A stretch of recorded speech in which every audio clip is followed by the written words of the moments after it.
Good afternoon and welcome back. Our next session is going to be RISC-V startups. Our speaker is Neel Gala. Neel is CTO of Encore Semiconductors. He's co-founded Encore Semiconductors. Before that, Neel was amongst the founders of Shakti Processor Program at IIT Madras. Neel also has been an active contributor to the open source hardware community. Over to you, Neel. Yeah. So the theme of the day, RISC-V, that's something that's common and that binds all of us here. And some of the most important features of RISC-V that we all agree on is its configurability, its modularity, its ability, it's being flexible, right?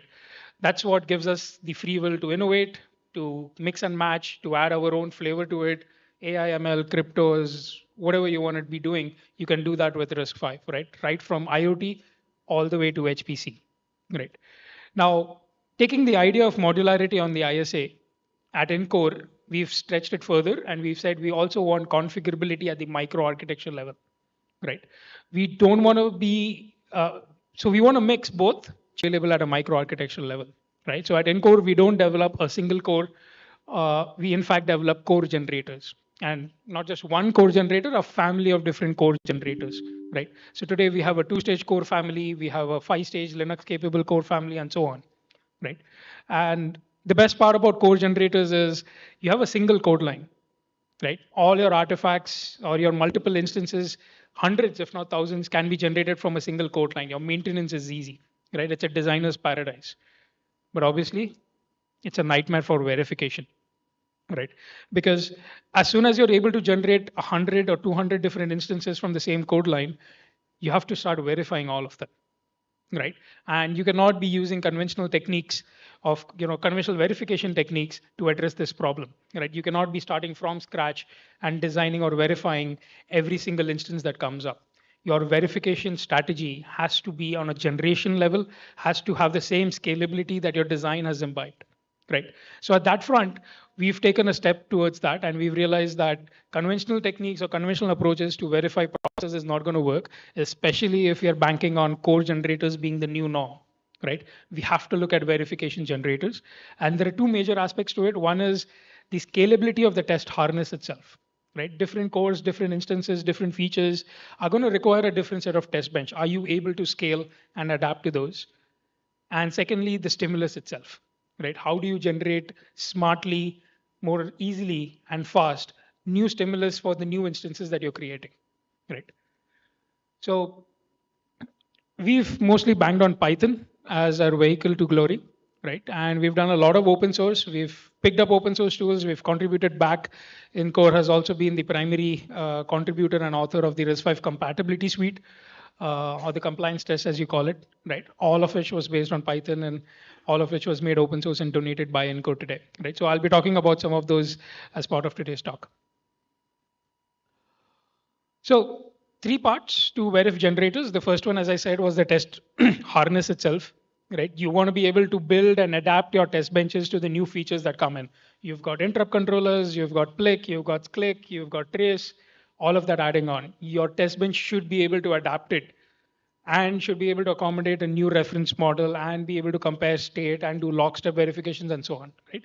Because different parts of verification for different needs will require different test harnesses, right? Either you're doing a log-based simulation where you want to be fast, or you're debugging a very complex scenario where you want to do a lockstep verification and so on, right? The next one is test generation. There are multiple layers.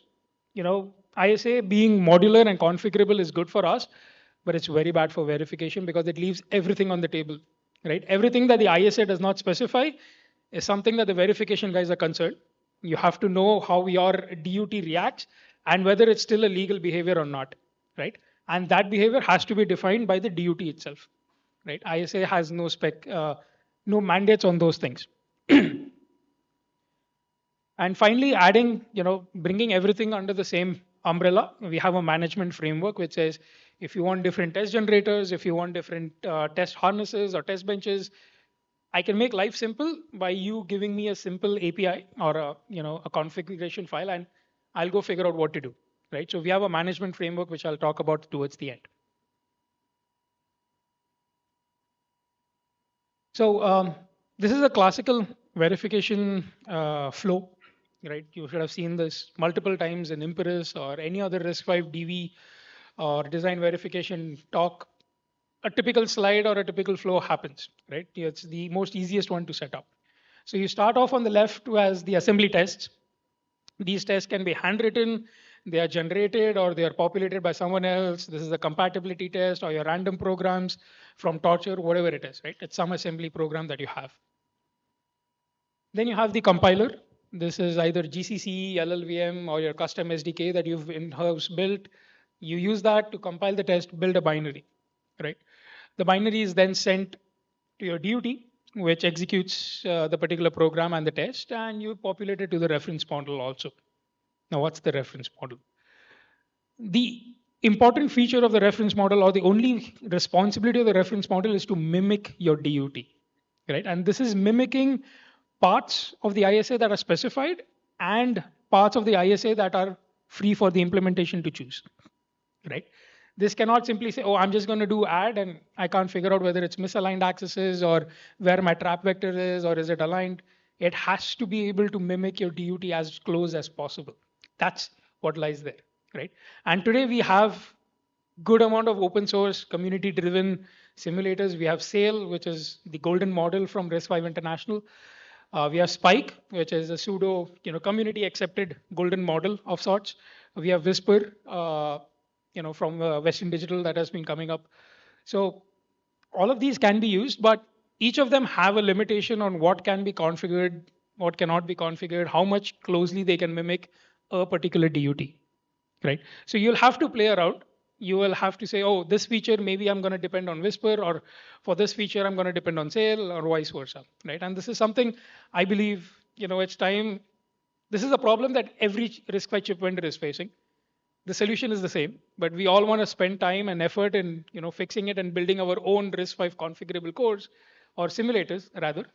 But I truly believe this is one place and one effort that uh, a lot of industries can come together, bless a particular configurable simulator so that verification can be made easy across the stack, right? Right from IoT to HPC, because you're only looking at architectural simulators. You're not talking about micro architectural simulators. You're not talking about internals of what you've implemented. You only want something that's configurable at the ISA level to start with, right? And that's what your reference model should be doing. We've also opened up a spec called the RISC-V config. This is a YAML specification which that will truly be able to mimic my DUT, right? And that's where we should be going. So obviously the reference model should be blessed. We can't depend on our own validations. If you're going to use a reference model you've built to validate your own core, there's a chicken egg problem whether which one is right and wrong, and you'll have to go debug and you'll have to look at an external spec to figure out which one is right and wrong. But if it's community driven, if it's blessed by an external source, or if there's a consortium of 5 industries who have blessed it together, there's a higher chance that the reference model will never be wrong. Finally, there is the comparison part. So you've executed the test on the reference model, you've executed the test on the DUT, you are now somehow going to check whether they both gave you the same result, right? And this result could be in different ways. There are 2 ways that we will be discussing. One is the log based. After every execution, the DUT and the Spike dumps out a log of saying, this is what I've done, and does that match with the reference model or not? And the other one is a step and compare, where after every instruction, you sort of step, check, and you move on, right? So we'll look at into both of them.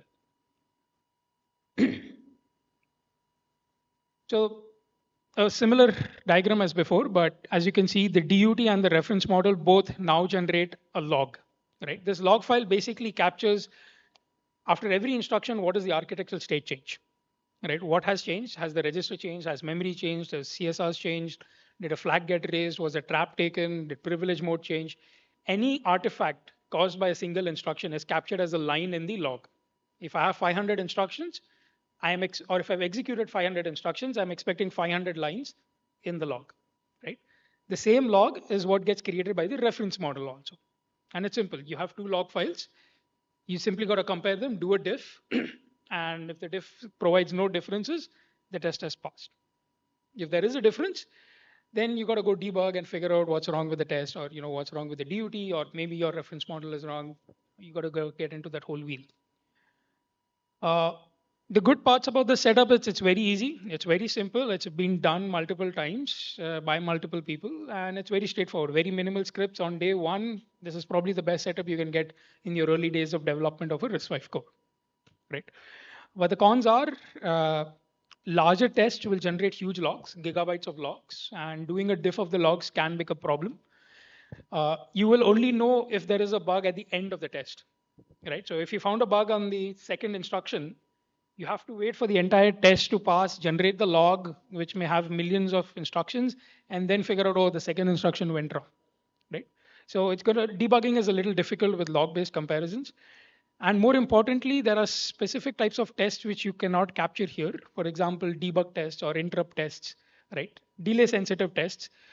This test particular harness will not allow you to do that because if your DUT has the ability to inject interrupts, you have to imbibe them in the reference model also, right? And that becomes difficult because the reference model is a single cycle simulator, whereas your DUT is, it's an out of order core or an in order core or whatever it is.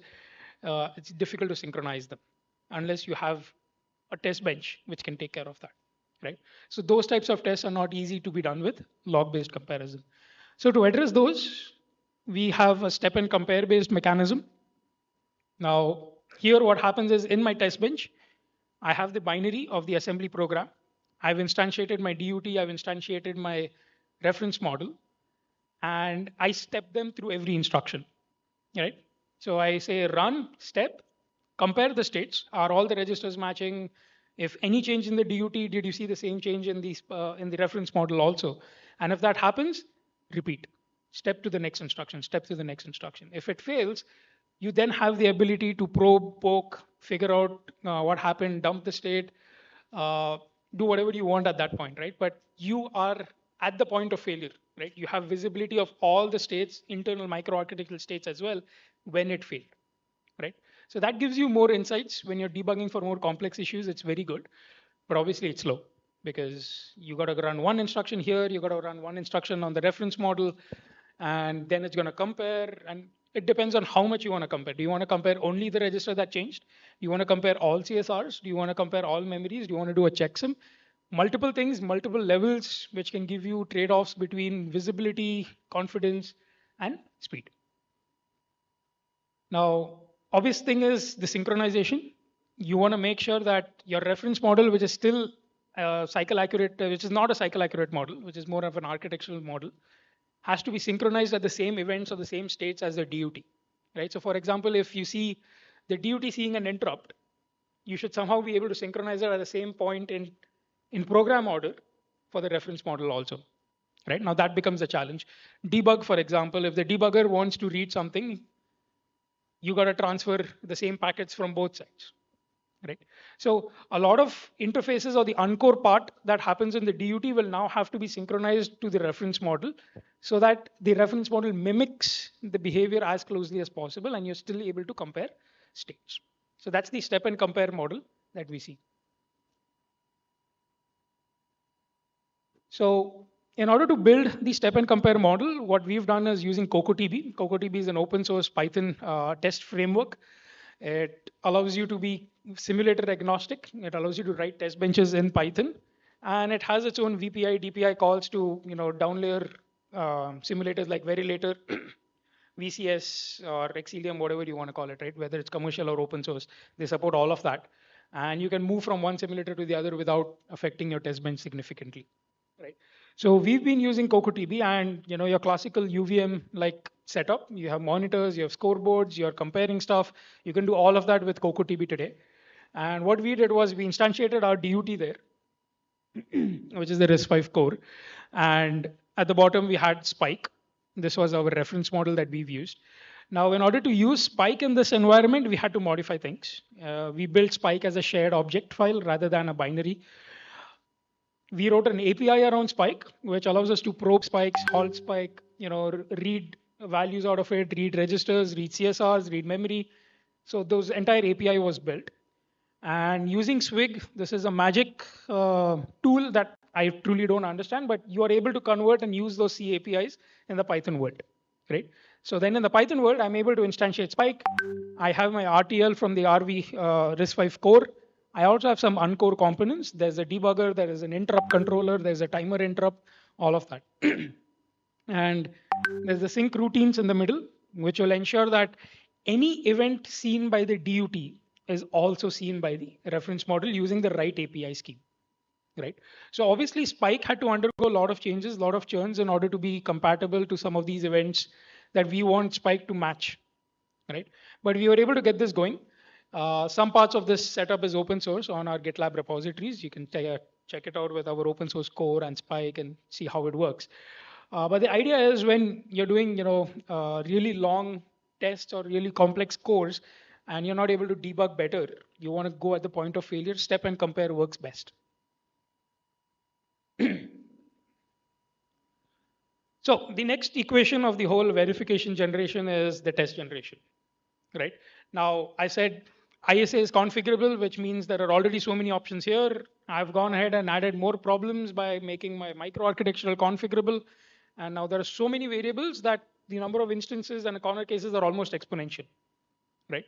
And in order to start test generation or to create stimulus, we need to split the problem down, right? And what we have done is we split it into three possible ways. The first is ISA. I want tests that make sure that I've interpreted and implemented the spec perfectly.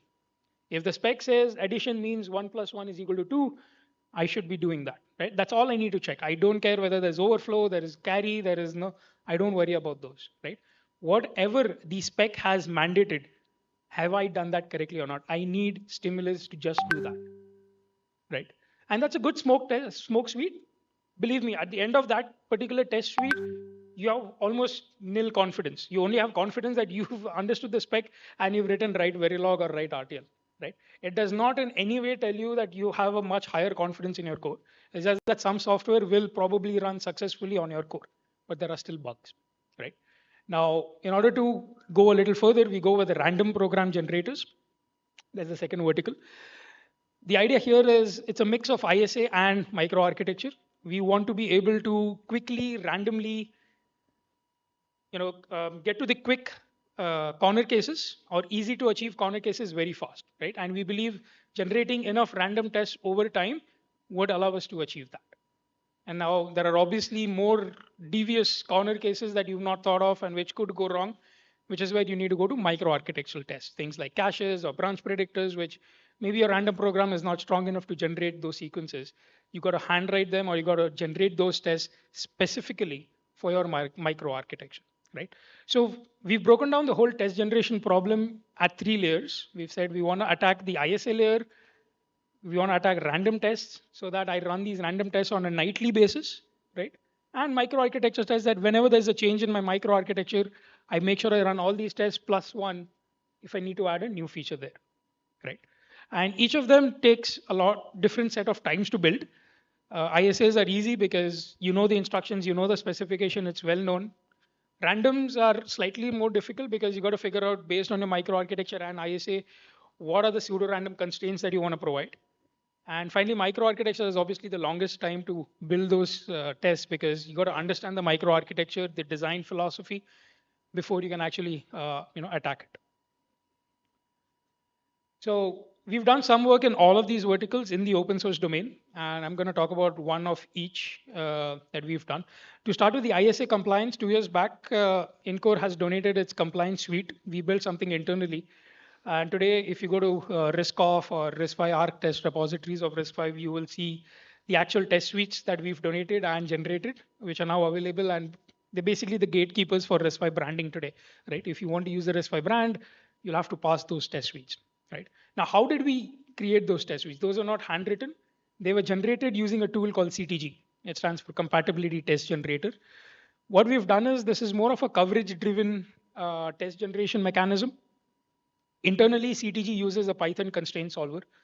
The constraints are provided not in SVUVM, but a much higher abstract Python evaluation functions. Right? These are more human readable. For example, RS1 equal to RS2 not equal to RD. That's my cover point. That's literally my cover point that I need to give. And the CTG is able to satisfy that and give you an assembly test, a minimal assembly test to match or hit all your cover points. Right? So while the test suites that you see on the ARC test are a subset, the CTG can take in much more complex cover points. The reason we restrict ourselves to compatibility is because compatibility is not design verification. As I said, just passing the compliance suite or the compatibility suite does not mean your design is bug free. But you can still use this to generate more verification tests rather than just compliance tests. Random tests, AAPG was an effort we started off at Shakti at IIT Madras back in 2013-14. And at Encore, we've been adopted this, and we've modified this and enhanced this internally as well. The idea is generating enough random programs gives you a high amount of confidence, right? And you can hit those corner case bugs very fast, at least the quick ones to achieve, right? And ABG is the pseudo random constraint generator, pseudo random constraint program generator. You given a mix of, I want 20% floating point, I want 30% memory, and so on. I can inject my own snippets of random codes, or my own snippets which I want to be sort of repeated at random points. You can do all of that with APG. And recently, there's also a feature which says you can generate self-checking tests, self-checking random tests. So if you want to take this to an FPGA and get a pass-fail from your GDB, you can sort of do that with APG as well. A couple of others are RISC-V Torture, CSmith, TestFloat. They all target different parts. CSmith, for example, is an assembler or a compiler tester, but it generates random C programs for compilers. We've sort of used it for verification as well. And finally, micro-ARC tests. There is no easy way out, but we've only raised the abstraction level. Remember, at Encore, we are doing configurable cores. We want that configurability to be exposed to the verification generators as well, right? So we use Python to leverage the abstraction layers, to leverage configurability at that level, right? I do not want to be writing configurable assembly programs, but I would rather write configurable Python plugins to generate the right assembly program, right? So instead of trying to do configurability and parameterization at the assembly level, we do it at the Python level, which generates the underlying or the required assembly as flat, right? So that's what UATG is. All of these tools are open source. All of these frameworks are open source. The links are also provided here. And finally, an umbrella framework. The idea here is I can have multiple test sources, as I said. I have CTG, I have APG, I have Torture, I have UATG doing all of that, right? Now, if I was to maintain this, if I'm interested in all of them for my verification suite, it's going to be a maintenance nightmare, right? How do I get all of these guys into the same environment? Is Ubuntu going to work? Is Python 3.8 going to work? Is something else not going to work? Are they compatible or not? So we sort of built a framework called the River Core. It's a dumb management framework, right? There's no intelligence to it. It just does three things. It talks to the test generators using an API, which is, can you generate, take this config, generate the tests, and give me a test list. That's it. That's the API, right? Your APG, Torture, compliance test suites can all be wrapped in your own plugins to provide this API back to the River Core. As simple as that. So whether you use Python, you use Java, you use Scala as part of your generation mechanisms, it's all hidden away, right? You just need to do that effort once, and River Core can keep calling your frameworks using different arguments based on your plugins. Once the test list is generated, the River Core will go to your DUT and say, okay, these are all the tests that you need to run, generate the logs, and keep it, right? That's your RISC-V target plugin. Right? So the target plugin simply says configure yourself, build yourself, and simulate. Every simulation that you do generates a log file. I do the same thing with my reference model, where I can choose using River Core whether it's supposed to be Sail, it's supposed to be Whisper, it's supposed to be Spike. And it does the same. It builds itself, it configures itself, and it simulates. At the end, I finally have a report which says, did all the logs match? Did all the tests pass? If not, where do I go find the debug logs? Right. So in some sense, what we've done is we've split the entire problem of test verification and scalability issues into different parts. One is the test harness itself that we spoke about, and then the test generation, right? So the plugin framework that you see here sort of absolves you from figuring out which test generator should I use, and is it going to have the same libraries issues or not? How do I invoke it? How do I get the output? Is it the same format? All of that is done by River Core today, right? It gives you a standard test list format which your plugins or your DUTs and your reference models can consume very easily and start. This framework is also made open source today. So with that, I'm going to close and simply say that verification is a problem for all of us. I think this is a great opportunity for all of us to join hands, especially the industries. We are solving the same problem with the same solutions, right? I would appreciate if the solutions were different, but they're not, right? We're all trying to make it configurable. We're all trying to add features. We're all trying to be compatible with the next ISA extension that comes out. It's better to do it in public. It's better to do it with joint resources so we all can benefit from it. And probably that's where I'll leave today. Thank you. Thank you. Thank you. Thank you, Neel. We have 5 minutes. We can take a few questions. Please raise your hand if you want to ask any question.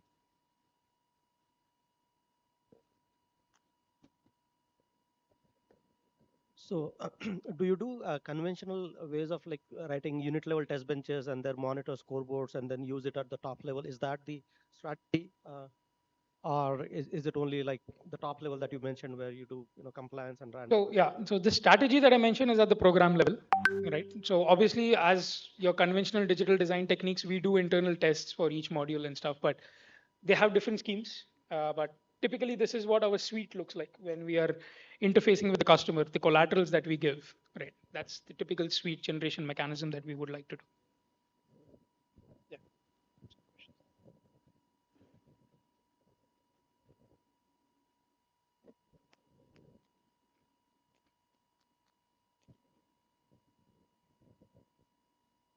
Hi Neil. So you discussed about your generator, random generator. So is it different from the RISC-V generator, Google RISC-V? Right. So the question is about RISC-V DV. Are we doing something different? I think RISC-V DV is just yet another test generator of sorts. It uses system verilogs and constraints and a different mechanism of generating assembly programs or feeding into your pipe. You can add that here in River Core framework, right? You could simply have a plugin on the test generator side and say, I'm going to use RISC-V DV to generate tests for my DUT, right? So we've not used RISC-V DV ourselves. We've found our own test suites, APG compliance test suites, micro-architectural test sets, which sort of work. System Verilog is something not of, I don't think open source tools or Verilator even supports, and hence my aversion towards System Verilog based anything, right? But as soon as Verilator comes up to speed, I think it's just around the corner that System. Question I have, like, what kind of RTL simulator do you support for this kind of framework? Sorry, RTL simulator. Simulator, like. So we use Verilator for most of our designs, but as I said, CocoDB allows you to switch from Verilator to VCS to any commercial tool by simply changing a makefile variable, right? You don't have to worry about the simulator itself. Beyond time, we'll scrap the question answering now and move to the next talk. You can definitely catch up with Neel offline and ask all your questions. Thank you, Neel.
So next speaker, Lavanya J. She is CEO, founder at Yoma Systems, providing verification as a service for RISC-V processors and systems. She has 12 years of experience in various processor teams. She has been part of IBM ARM processor verification teams and led the RISC-V processor verification efforts at Rambus Chip Technologies and at Shakti IIT Madras. She has an MS at IIT Madras from the Department of Computer Science and Engineering. Thanks, Srikanth. Hi, everyone. Good afternoon. So I guess both our talks, me and Neel, it's going to overlap. I'm telling you on the front, because we come from the same school of thought that uh, process verification could be fun this way. So that way, I think Neel has introduced it, and I will carry forward that for RISC-V.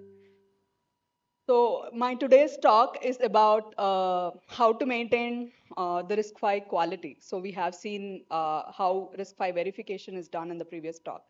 And there are questions and doubts about using Python for processor verification. So basically, what my talk is going to concentrate on, give you that confidence or the insights which we have seen during our journey in our processor verification, and bring that confidence to you also to adapt.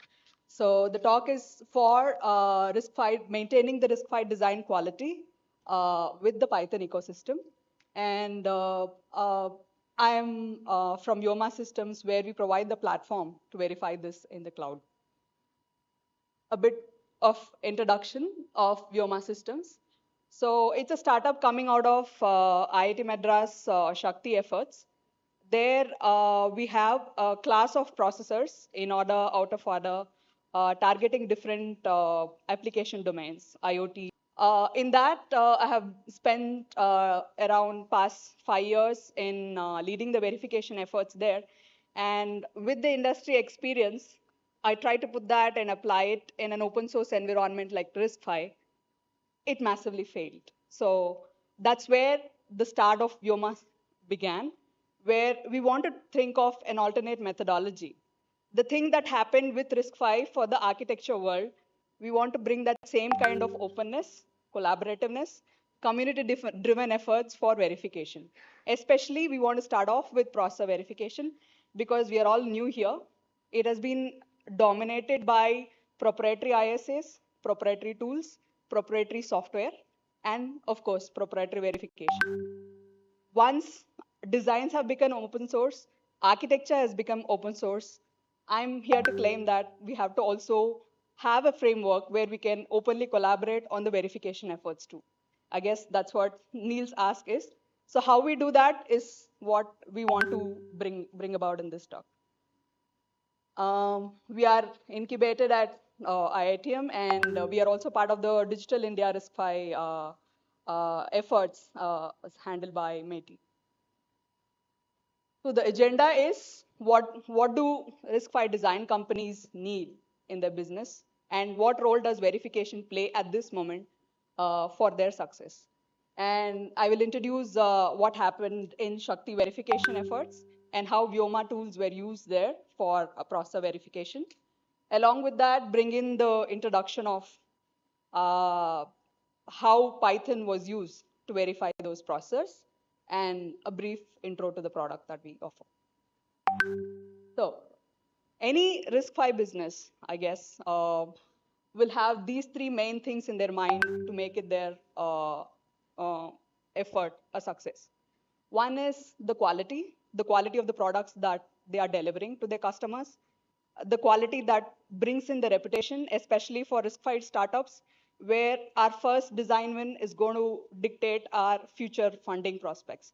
So, or the success in the larger scheme of things as well. So the quality of the designs that we deliver is very important, followed by the time to market. We have a lot of RISC-V companies coming up.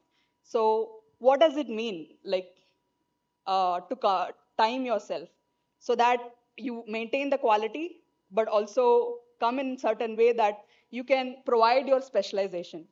Anything that you customize, that is your USP of your RISC-V design. So if you are providing that to a customer, what time, at what quality, and what niche are you providing. These three things are the pillars through which any RISC-V design company is going to become a success. Now, what does it mean for verification? For quality, so as a lot of components of verification have already been introduced, we know that the quality is defined by your tests, the tests that you exercise for your design, and the coverage that you define to make sure that the verification is complete and you bring confidence in your design. The second is, and I think mostly my talk will revolve around the methodology and the infrastructure.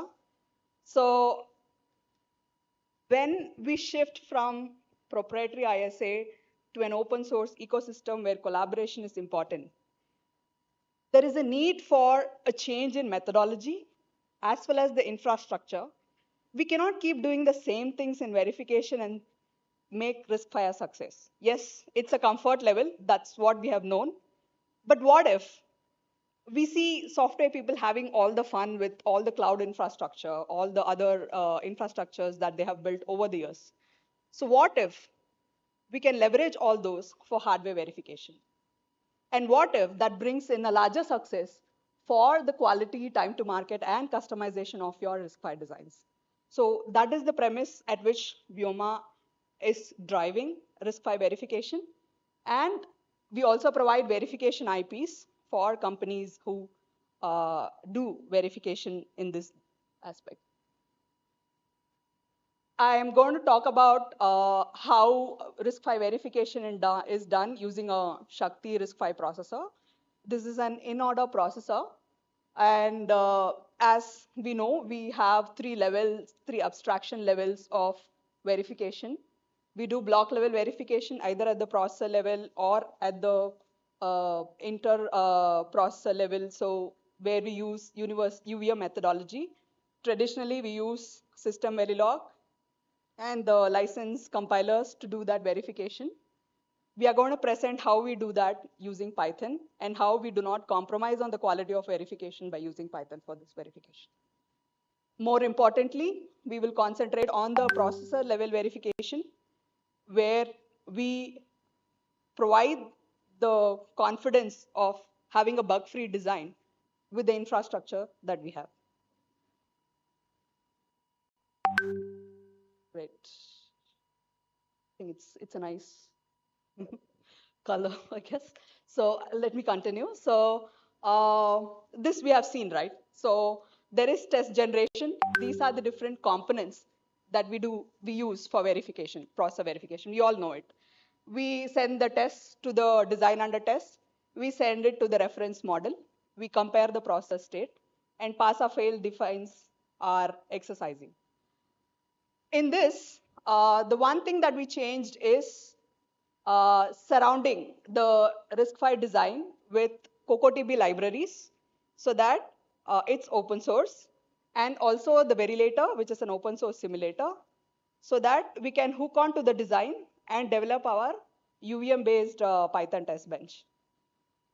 Why we did this? Because we wanted massive simulation to be carried out very quickly, and we had the compute infrastructure to take it forward, but we didn't have the infrastructure to do it. And the best thing that can happen to us is having this in the open source community, leveraging that and building that infrastructure to do it. Everything else around RISC-V is open source. We made verification also based on open source tools. So what does it mean? We see the test and test templates, coverage, and the comparison to develop the infrastructure in a rapid phase, to maintain the code as you maintain in the software world, and also deploy, run huge parallel regressions by your compute infrastructure. So that will drive your time to market strategy. And of course, any customization that you do, it will touch all the components, but more specifically the reference model also. So all these put together is what is offered. And how do we do that in Shakti? Using Python is all these tasks are parallelized. So the build happens parallelly, and the artifacts of the build are taken through the tests, and then it goes to the simulation. So the RTL is built for different, so this helps us build in different configurations. The same core, if it is parameterized, we build different artifacts with different configurations. We also provide the builds for different abstraction layers at the same time. So all these are automated for FPGA verification, for simulation-based verification also. And of course, we have our own design configuration if you want to verify it with and without certain components. That can also be done in the first step. And that is parallel to what is your verification infrastructure. So the next thing that comes is tests and the ISA coverage, which brings the quality, where we see that we know, I think with experience, we know that one single generator will not solve all your problems.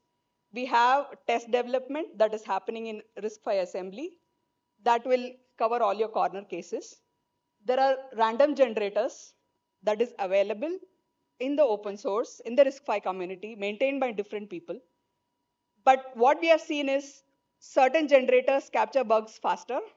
Certain generators capture certain microarchitectural scenarios faster. For certain generators, developing the template targeting certain features of the RISC-V is faster. So that's where the Vyoma's experience, what open source world has to offer, and also inbuilt Shakti-based customizations ourselves, and we have parallelized it. The strength comes in maintaining that parallelization in a Dockerized environment where we can deploy it faster in all kinds of cloud compute that is available to us. So once that is done, we know that we have a ready to deploy verification IP in terms of RISC-V tests from Vyoma for any design to verify. So forget Vyoma. If you have your own test generators, if it is parallelized in this way, then it's easier for your verification to scale up in the cloud compute. Next comes the simulation. So all these automation is done in Python. And since our Python, it seamlessly integrates with all this automation. And we bring in some in simulation also using the on-the-fly processor comparisons. And we come from this UVM world, right? So we know, we take care that even in the Python world, we do maximum reuse. We leverage all the existing infrastructures and build an infrastructure where you can massively parallelize your simulations. This is the strength of having this infrastructure for your RISC-V verification. So the obvious question is, does Python have the capability to do it, right? So what do we know of the normal traditional verification? We have constraint random generation, where we constrain certain variables. This is a simple example, but even in a processor test bench environment, you can bring in all these constraint random generation. How you build in SVUVM, you can build it here. So the question is, do I have to redo all the things that I have done? No. Obviously, it's like you're going to do the same thing in a different language. But if you're starting something new, as is the case in most of the RISC-V startups, you have an option to try out a different methodology which comes up with all these benefits, and you leverage your infrastructure also. So constraint random feature is also present in Python. And the test bench components, which is also provided as part of the CocoaDB libraries. We can build our own drivers, monitors, scoreboards. We can build them in parallel. We can make them in such a way that we can massively reuse each of these components, which are built at the block level to be reused at the processor level. And the coverage definition. Sorry about the colors. So functional coverage definition is also possible in Python. What else do you need? Everything that is needed for reusable Python infrastructure for verification is available through these open source libraries.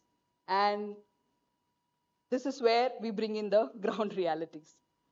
So the first point is, as part of the startup journey, we have interacted with a lot of RISC-V design companies. So I'm just going to summarize what are the insights that I've got from them and what are the problems currently that the Python verification environment has. If you want to compare, okay, I am used to SVUVM environment. I have this feature, I have this language feature. Is it available in Python? If you do an apple to apple comparison from the language point of view, no. But is that needed? Is that needed for your verification? That is what is the question that you have to ask and accordingly adopt it. In a similar fashion, if you're going to compare a single SVUVM based vendor specific simulation, the performance of that with that of a Python based very related simulation, we are going to fall short. I'm not going to lie. We are going to fall short. But we are not going to compare, we are not in the tug of war of who is better in performance at this moment. We want to verify our RISC-V design, and with a license-free tool, you can massively parallelize your simulations. When that comes, then the productivity is not in terms of single simulation. The productivity is the overall gain that you get in parallelizing all your simulations across your compute strength. So that is where we felt Shakti verification in this infrastructure made the difference. And that is currently the ground reality that we live in. There are efforts to build up the performance in the very later community as well as in the CocoaDB community. So that is where we leverage the open source contributions and build on it. The second one, yes, this is the very often asked questions when we have interactions with other design companies. Is assertion supported? Not stable enough, agreed. But that is where we as startups come in. We want to standardize all these things because the benefits that we see in maintaining or delivering such a methodology is huge that we want to put those efforts towards making it a good standard.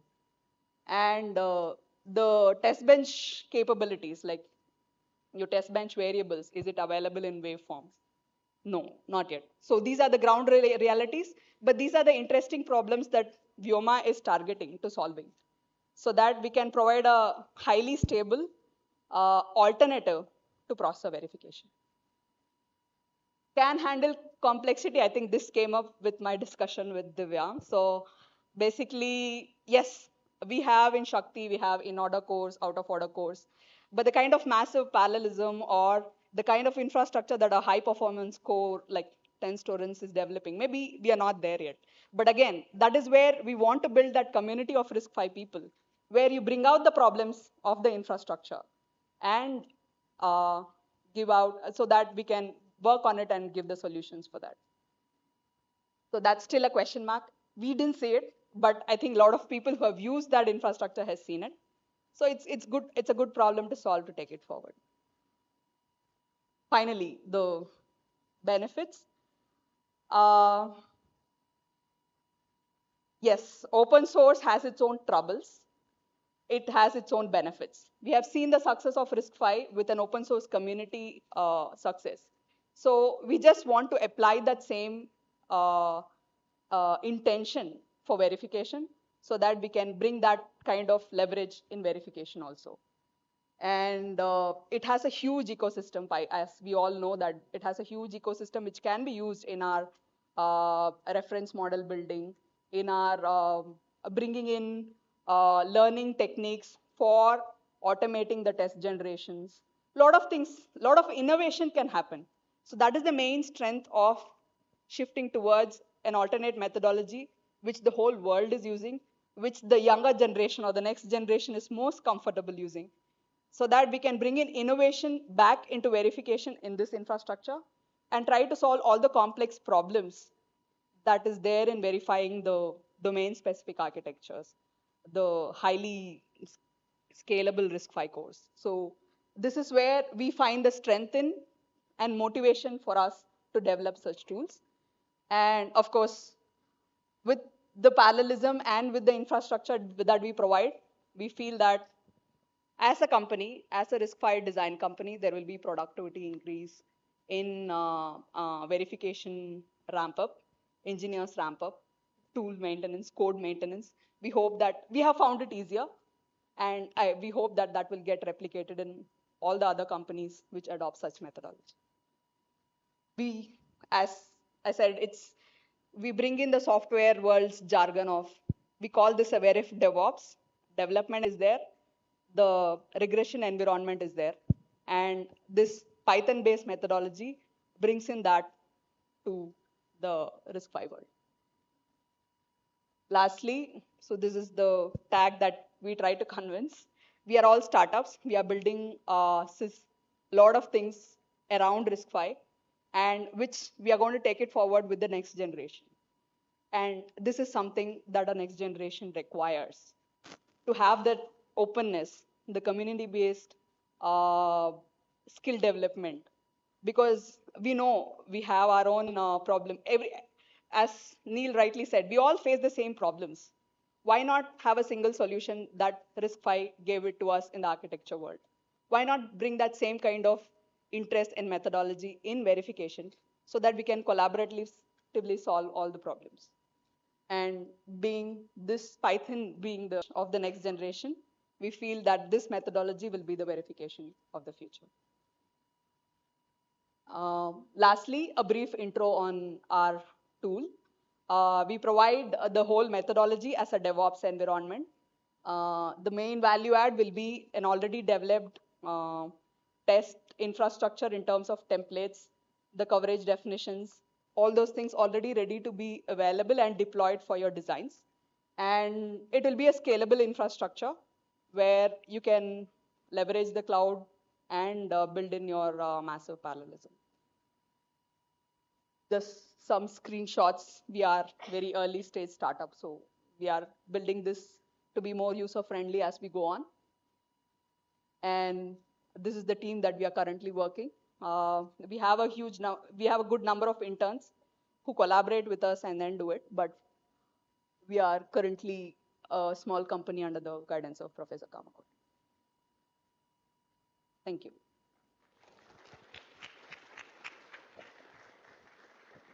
Thank you, Lavanya.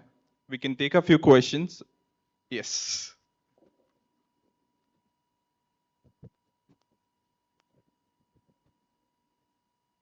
Thank you so much, Lavanya, for this wonderful presentation. Thank you.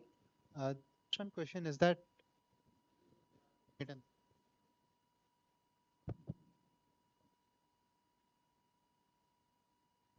so when you say it is open source and at the same time you are a startup, so my only question that just clicked my mind is like, yeah, how are you making revenue, and at the same time, how do you keep this open source? So I listed all the problems, right? Yes. The problems are the Vyoma's offerings. We provide solutions to the problems that exist in the open source world.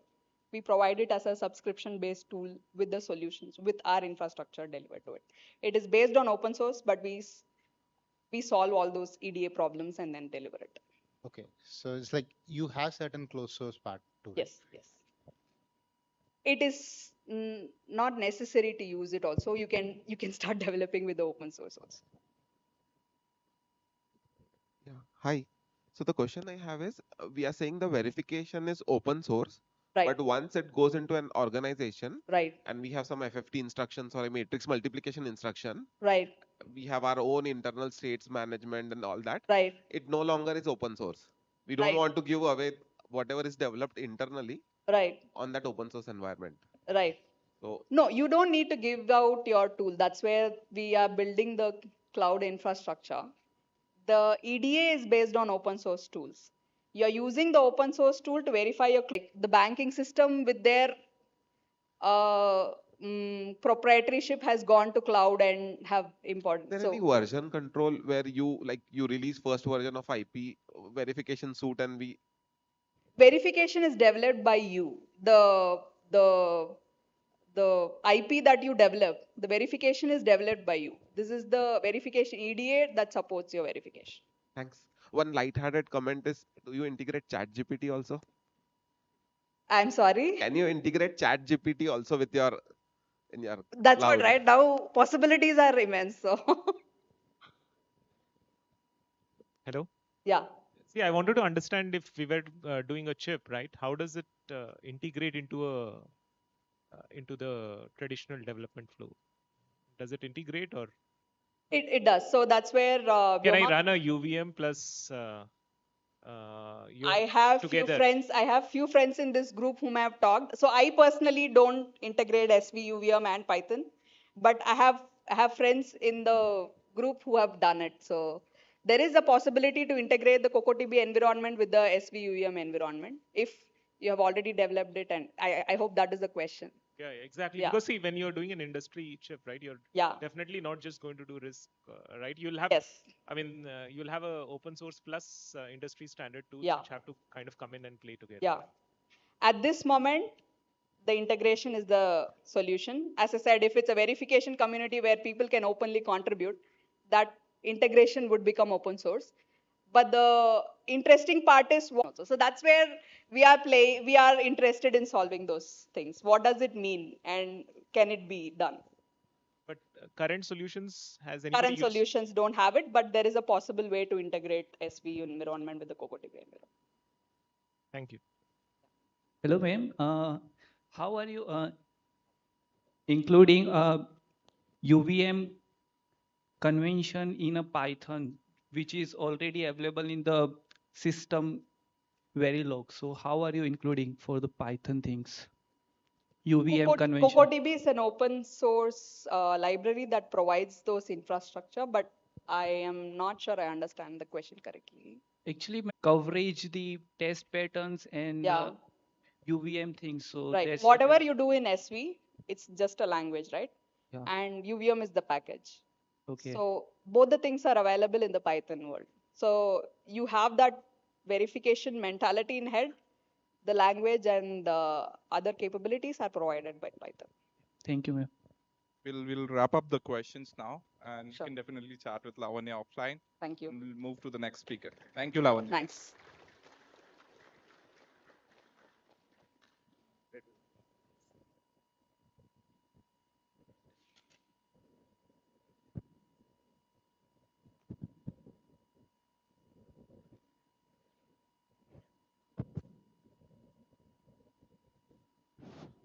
Our next speaker is Dr. Ashish Darbari. As founder and CEO of Aximize, Dr. Ashish Darbari has led the company to fully deploy the unique combination of training, consulting services, and verification IP to various customers. Ashish has expertise in all aspects of, can't hear? Yeah, I can hear. In all aspects of formal methods, including theorem proving, property checking, and equivalence checking. Although he has a doctorate in formal verification from the University of Oxford. Okay, thank you everyone for sticking around after lunch.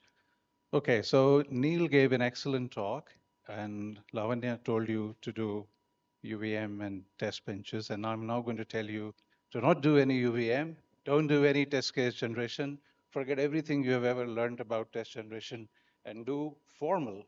Because formal is the new normal. And well, it's not quite yet the new normal. We are trying to make it normal. So I started Aximize 5 years ago, a little over 5 years ago. And my son, who's sitting here, is one of the person who was involved from the very starting stage of the company. And the slide deck is also made by him. So if something doesn't work, you know who to blame. He's sitting here. Okay, so the idea here is to make formal so cool and normal and easy to adopt so everybody can actually benefit from what it is in terms of technology, what it is in terms of methodology, and therefore there are no corner case bugs left for you, last minute surprises, respins. Um, so that is the vision anyways, and that was the dream in 2017. So we have been doing quite well with our vision, and we have been driving a lot of these different strands. So we started focusing on training and enablement, which is still a theme that I'm quite passionate about. So I teach people in instructor-led courses, and there is an on-demand course called FE 101, which you can take in your own time. Consulting and services is the core of our business, which is where we are spending 99% of our time. And apps is an area which we've been very passionate, especially because of RISC-V. So RISC-V has brought the world together, and it is making great strides in open source architecture and design and in verification, as we heard from Neel's talk and Lavanya's talk. A lot of cool stuff is happening. We are driving a lot of RISC-V work in formal space, and we're making it cool by actually making it super easy for you to use. So consulting and services, as I said, is our core work, and RISC-V is part of our business. It's not entirely everything that we do. So when we are not doing RISC-V, we have been looking at designs with over 1 billion gates in compiled footprint, and we've been doing functional verification on those designs. The reason we are able to do this is because we have abstraction-powered methodologies, which can actually go very deep in the design space and can figure out if there is a bug or not. So if you're doing an AI/ML accelerator, if you're doing a NOC, Ethernet switch, mixed signal low power chip, power controllers, DMA controllers, multi-threaded processors, bus bridges, cache subsystems, GPU blocks, or any of the SoC peripherals, Formal is very much ready to find the bugs and prove that the bugs don't exist. That's one of the main benefits of Formal. So the number of customers we work with, unfortunately, they have not allowed me to tell you who they are. That takes a lot longer than finding bugs. So one customer we were working very closely in the last couple of years. A lot of interesting excitement, test and simulation is the de facto verification paradigm. So people who are new to Formal always take time to get used to what we are trying to do. After the project got finished, he turns around and says, nobody should ever do chip design without Formal. And basically, one customer said, when problems get hard, they come to us. I love the fact that they only come to us when problems are really hard. It also gives us a lot of juicy challenge to look at. So we've been busy driving a lot of consulting and services work. And if you wanted to look at what some of the customers think about training, it's also online. So enough of marketing and PR. Let's talk about verification. So what happens when we get it wrong? So I have to pay homage to Intel. I continue to do this. I started my career working with Intel many years ago as an intern. But I think everybody here knows about the famous FDIF bug in mid-90s, and Intel had to replace every single Pentium in the world because the corner case bug, whose probability of occurrence was once in a million, actually ended up being more frequent. Now, Intel isn't the only company that ever had a broken silicon, and since then they invested huge loads of money building state-of-the-art labs, and right now they do cutting-edge formal kind of issues that we catch these days by formal linting in hardware anyways. Well-down Spectre, Pac-Man, I could go on and on. A lot of these bugs are entirely down to hardware optimizations, speculative fetching, caching, all of these interesting areas where corner case bugs are going to actually drive you mad. But let's take a step back and come back to processors. So it is not just functional verification why processors is hard. So most of the world has been working, if you look at going from architecture to silicon in a rather discrete manner rather than in a full continuous manner. So what I'm actually saying is that the verification approach needs to be holistic. When you're looking at the architecture specification of a new bus protocol or a new architecture such as RISC-V. Next slide. So what I'm saying here is that you have to look at verification from all angles. These overlapping circles on the right-hand side of the slide are actually demonstrating what happens if you have a deadlock that may have resulted because you had an X issue in the design. What happens if you have a deadlock that is actually being caused by a power optimization? So all of these bugs and causalities are interconnected with each other, and it's not okay to just do one part and forget the others. So this Venn diagram was developed when I started finding bugs in 2 open source cores, where I have actually found all of these bugs as a result of verifying them architecturally. I have found issues with lockstep, with X, and I will be talking about some of these today. But if I couldn't cover all of them, you're welcome to look at our YouTube channel where a lot of the videos talk about the details. And I'm happy to talk to you offline or later. So modern day processors are massively optimized, the kind of things that Tenstorrent is building, as Jim was telling today, 8 wide superscalar out of order cores. And All of them are, of course, going to have the basic optimizations, but also more fancy ones. So a lot is going on, and time to market is shrinking. You're not getting more weeks or months to verify your next chip because, hey, you want to leave your competitor out of the market. So why do bugs escape to silicon? And my answer is that it's because stimulus is the weakest link. Too many dependencies and scenarios to cover exhaustively. So conventional verification of microprocessors way back in 70s and 80s, a lot of this is relied heavily on architectural testing. And today we also use these compliance tests for architectural testing, unit level testing, or UVM randomized testing. So unit level testing is good for bring up testing. I think Neel alluded to this in the compliance bring up phase. And he said it is incomprehensive, so you need to do other things. Um, randomized testing, Lavanya alluded to this, saying, look, it can reveal corner case issues. But neither of those are exhaustive. And this is where formal actually shines a lot. So simulation alone, if you were only banking your buck and taping out your silicon just with simulation, right, you're going to be in the wrong list of famous companies, actually constraining any particular instruction to be issued at any specific point or any specific number of times. We let the formal tool drive any number of instruction interleavings arbitrary many times, how much cloud infrastructure you use. These numbers are astronomically big. I mean, there are not even atoms in the world or in the galaxy that if you do these numbers, those many simulation patterns or test cases you have to use, and not everybody is going to do exhaustive. People in simulation know this. So functional coverage is your gating criteria. But even for simple things that's complex, what happens if you have speculative branches? Forward jumps, backward jumps, page size jumps, page boundary jumps. What are you going to verify if you write a test targeting a specific scenario? So back-to-back memory operations, these are my favorite ones. Load store units, especially with L1 cache memory subsystems. When you have variants of loads and stores, bypasses, atomics, and cache coherency makes the whole lot more interesting. So when you have complex control and data dependencies, I mean, this is an example of a simple program. What if the second load was issued out of order with respect to the add instruction? What is going to happen? Now, if you were running test programs, you would consider different interleavings and combinations, and you can make these test cases very intelligent, and you can use automatic test pattern generation to make it even better. But look at this fragment of the program. Depending on whether or not the first branch is exercised, the second one may or may not get exercised. That allows add instruction to overtake both of these branches. For whatever reason, it may actually be happening.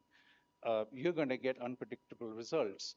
So my question is, if you were worried about verification, interleaving scenarios, human beings cannot sit back and dream up of all possible scenarios and test sequences that you can write. It's not humanly possible.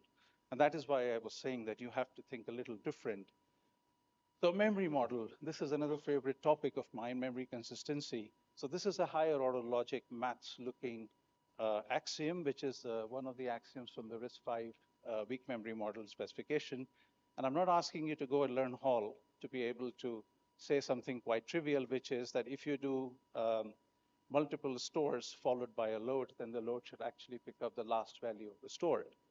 Instead, what we will do in our world of formal is we would issue a load instruction, let's say for load word by word aligned, we would actually expect the result value to be the right one. And when we do this, we don't actually constrain any number of loads or stores to be happening in a specific format, or we do not prevent any other instructions from happening. So just the fact that you can get this property to prove would basically mean that no matter what happens, this load word aligned would always work correctly. Now, if we can do this, then you don't have to keep running these test programs forever. And this is the power of formal. So bugs and proofs. So here is the status report of some of the cores that we have looked at.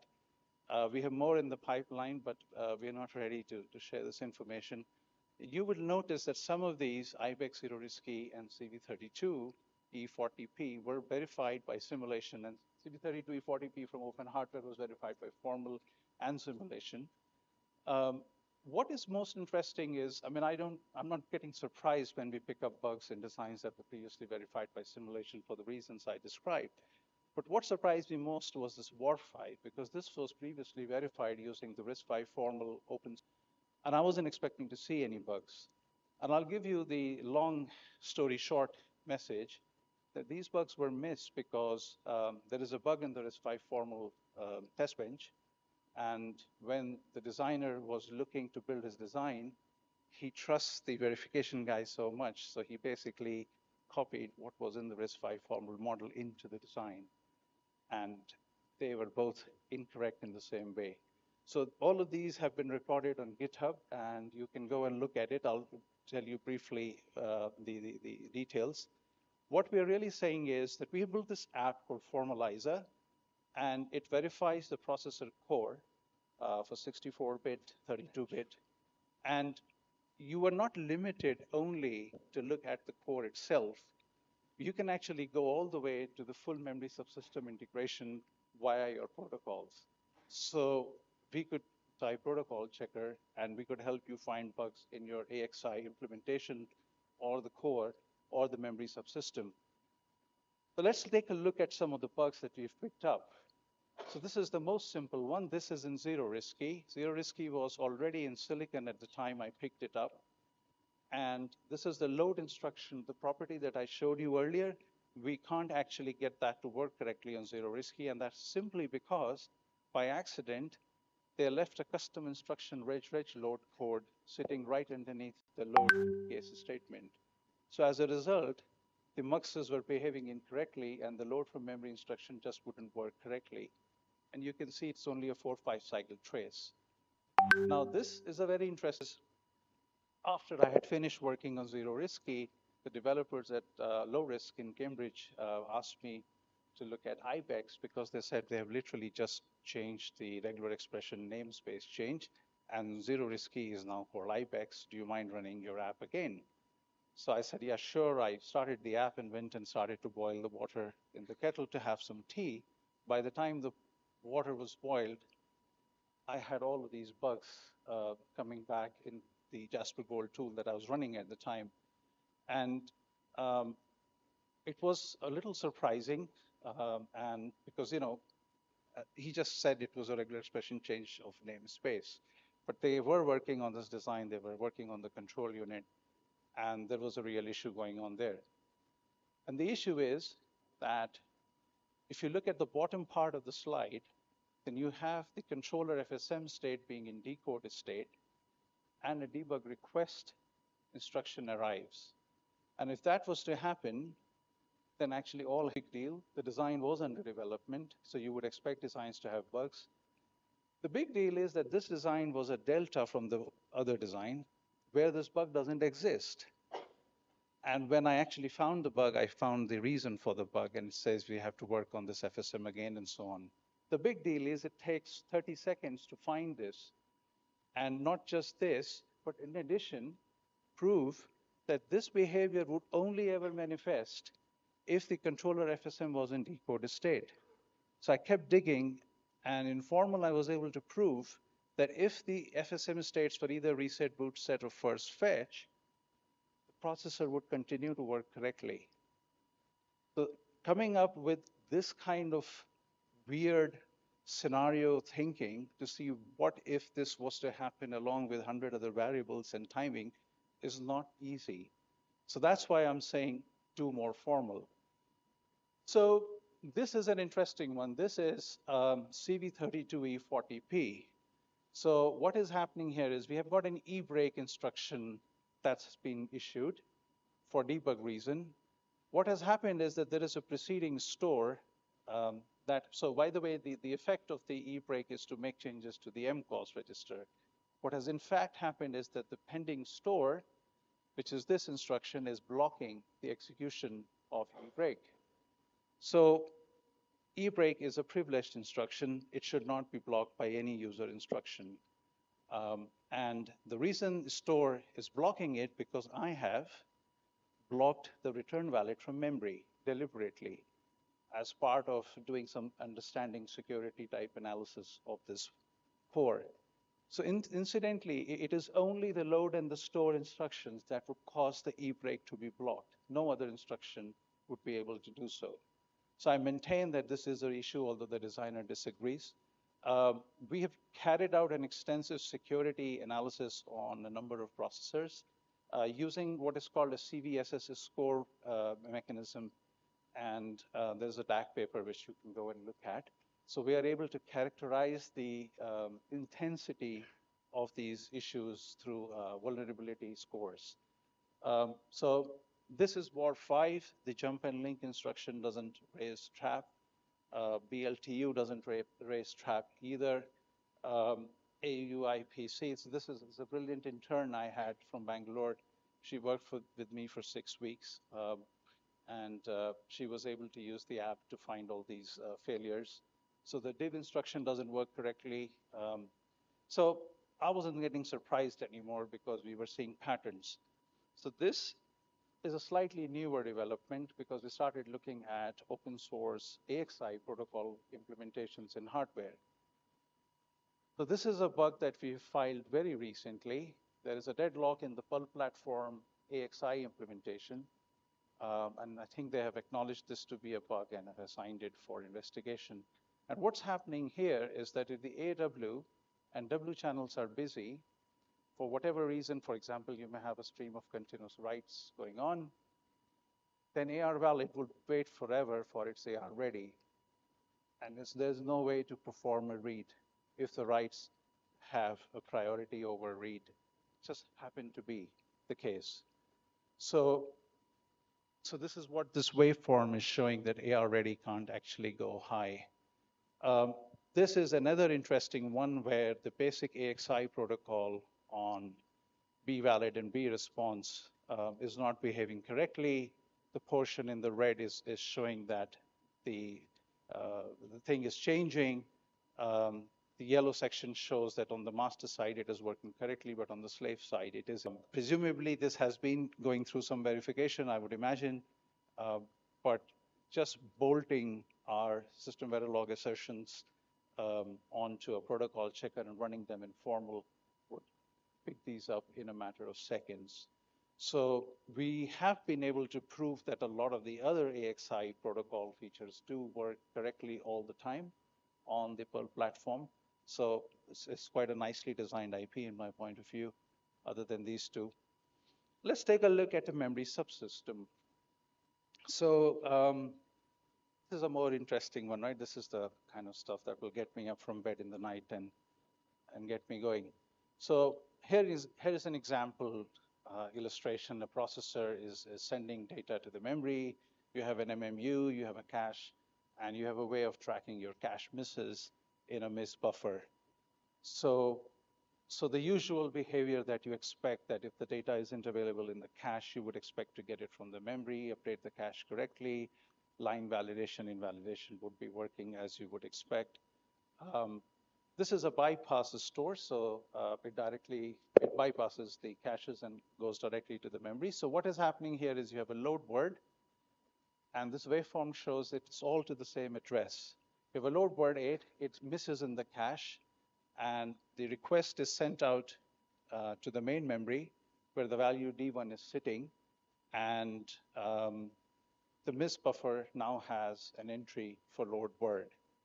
So what happens is all of this has happened, and the memory has now received you had a stored word. Now, remember, it doesn't have to be any specific number of cycles later. It could be any number of cycles later, or it could be the following cycle. We do not constrain this to be any specific one. So obviously, the store word request has reached the memory, and at some point, the value requested from the load, the responses have reached the processor, and the processor is expecting to see the value D1 being visible in the cache. But what happens meanwhile, because the store is a bypass, it goes and updates the memory to the value D2, and the responses are communicated back to the processor. Later on, you see the cache has been updated with the value D1 for address A, and memory has the value D2. So a subsequent load comes along for the same address, and it picks up a stale value because The store, which was the bypass, forgot to mark the cache line as invalid. So all it had to do was to not mark the cache line as valid. Now this is a very silly bug when I explain it in a way like I did in a talk like this. But imagine all possible permutation combinations of all variants of loads and stores interacting with all threads of the processor in a cache coherent system. This is going to ruin your silicon. So of course we can find bugs, right? I've shown you at least a few cases, but can we build exhaustive proofs, hey? Because people say formal doesn't actually always build exhaustive proofs. So the nice thing with our solution is that it works with all the formal tools in the market. So this is a snapshot of the IBEX and zero RISC-V cores. And I tested this with all the four last year, and there was no real issue. When the cores get harder, bigger, you start using more tools, but then some tools don't produce results, some provide faster. This happens to be Cadence Jasper Gold on CV32E40P. As you can see, this is completely end-to-end with nothing being black boxed or cut pointed. The whole operation used to take few hours, and the app itself takes a few seconds to get configured and run. Okay, so people said formal can only do small cores. So I said, fine, we'll try bigger ones. So this is CBA6 in order issue, out of order completion. And this is how the dashboard looks like for CBA6, at least some of the properties here shown in Cadence Jasper Gold. So the apps has got a lot of features. One of it is coverage analyzer, which allows you to probe deeper which combination of instruction sequences always work correctly, in addition to the fact that you've actually always proved that any arbitrary number of occurrences work correctly.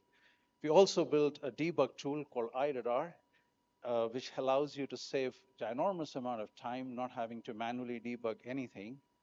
And we've also made Surf, which is a scheduler and reporter for formal. So this is how the app works. We've taken the RISC-V ISA and turned this into a set of formal properties, which at the time of a configuration, based on the processor that you're using, can be configured with a setup file, and then the formalizer app's properties and the designer fed into a formal tool, and you either find failures or you find bugs using any tool you like. So in my world, there are no test cases to write, no manual checker to write, and no verification code unless you want to write code for custom instructions. And the beauty of this is that it exhaustively proves that all ISA instructions work as expected under all conditions, in addition to picking up microarchitectural issues. So there is a lot that you get for your money. What you normally do, and this is how we were running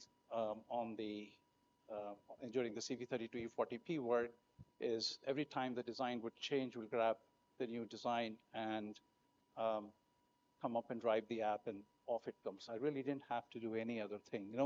No make files, no nothing. But why should you trust us?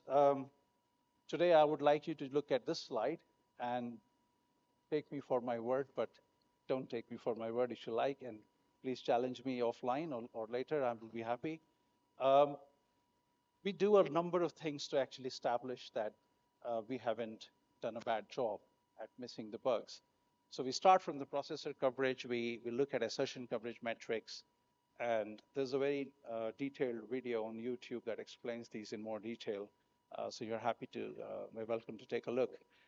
We've spent a lot of time building techniques for over-constraint detection. We use vendor tools for making sure that we're not blocking any stimuli by accidentally writing an over-constraint. We're running checker coverage, mutation coverage. And we have built a scenario coverage as well, so that you can collectively have a good feel of the overall environment, and you can verify beyond doubt with Formalizer. So I know I'm running short on time, but I'll do this last section very quickly. So what is scenario coverage? So let's say I told you I verified with Formal, and you don't trust me, and which is right. Verification is not about trust, but it's about proof, right? So you said, tell me whether the OR instruction works correctly. But I want you to show me that it works correctly under a specific disturbance, which is to drive a subtraction instruction 4 cycles after reset up to 2 times, and a cycle after you've driven the OR instruction in the pipe, issue an AND instruction, and then prove to me that the OR instruction works correctly regardless. So you just have to write me a spreadsheet entry, and we will take it from there, and we will generate all the assertions and covers, and you will end up getting waveforms like this. This is specific one shows data forwarding working correctly for OR instruction. And this is a spreadsheet we used to analyze the CV32E40P, and that gave you a lot of different properties that could be run automatically. And once these properties have finished, then basically you get a dashboard that looks like this, and you can get the status of which properties have been covered, which properties have been proven, whether you had a bug or didn't have a bug, what formal engine was used by the specific formal tool. So we're trying to make it as easy as it could be and as fast as it could be. Bugs are a natural consequence of design. Bugs spotlight in the design would result in very expensive fixes. And as I showed you, catastrophic failures in some case. Formal does enable efficient bug hunting and exhaustive proofs right at the time of design bring up, and you could continue to do this all the way until you tape it out. My view is that architectural validation must employ formal to build proofs of bug absence. And this can be used by everyone. There is no discrimination that only verification engineers can use. Architects, designers can use it. I mean, I've got high school children trying to use my app. They can use it too. They don't have to know formal. I'm not saying it's an excuse and you shouldn't. They don't even have to debug. They can drive the tool, get the waveforms, and send it to the designer. So you can do all of this within the framework of formal, and it integrates nicely with simulation. So I'm not saying don't use simulation. I'm saying use formal as well as simulation. And find corner case bugs as well as exhaustive proofs. And I'm happy to take questions. Yes. Thank you. Thank you, Ashish. Please raise your hand if you have any question.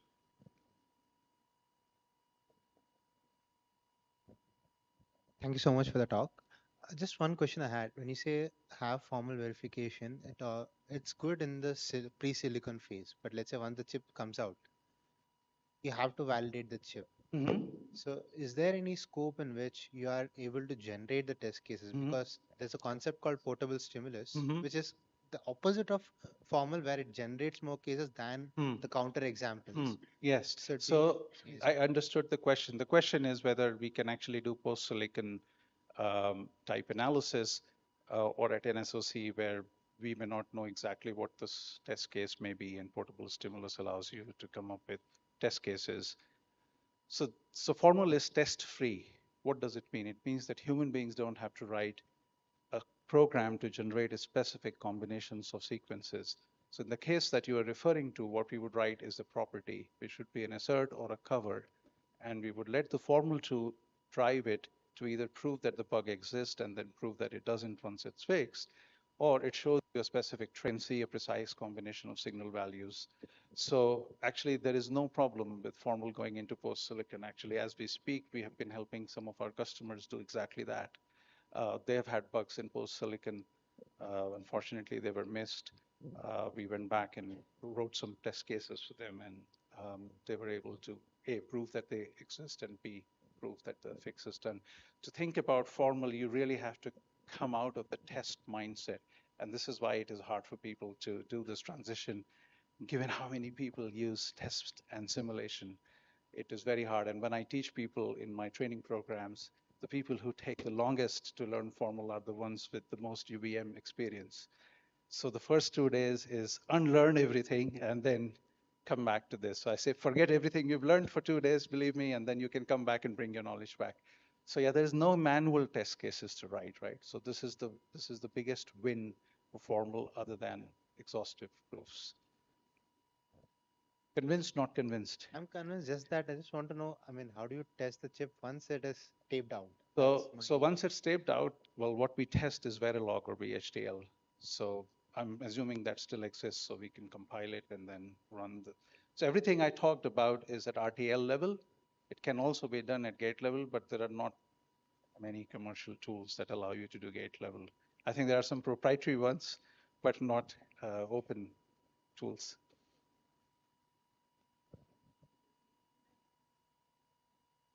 Yeah, yeah.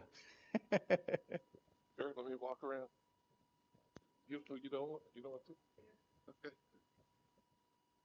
Got another question, right? So can you give us an example of, for let's say, a 32-bit RISC-V, processor, a four-stage in order processor? Like how many properties were required to, and then how much time it took to exhaustively prove those, basically? And then the second question is the formal ISA configurable for the configurable RISC-V? So it is processor? fully configurable. Okay. We don't need to know anything about your design details. You may have an in order, you may have an out of order. What, in terms of the number of properties, so on CV32E40P, we had about 5,500 assertions and about 20,000 covers. I think the overall suite is about 20 to 25,000 properties. Not all sets of properties are always executed because not all RISC-V features are always implemented. So then we start getting failures, so we have to disable the checks. So by and large, you can think of it as being a 30,000 property set. And those properties are run independent of each other. There is no dependency. You run them all in parallel. And each property is checking a specific instruction, but unconstrained in any other way.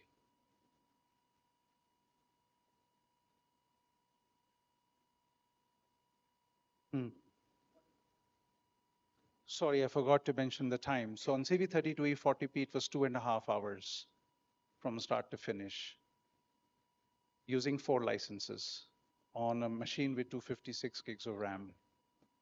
So it was not super cheap, but not super expensive either. Any other question? Bob. Finished? Thank you, Ashish. Okay.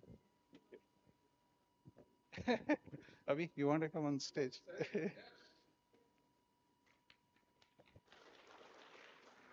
Yeah. He didn't have a choice. His schools were closed. So I said, you must come along. And he said, Dad, you want to make me really sit through all these boring sessions? So I said, I'll bet you they're not anything but boring.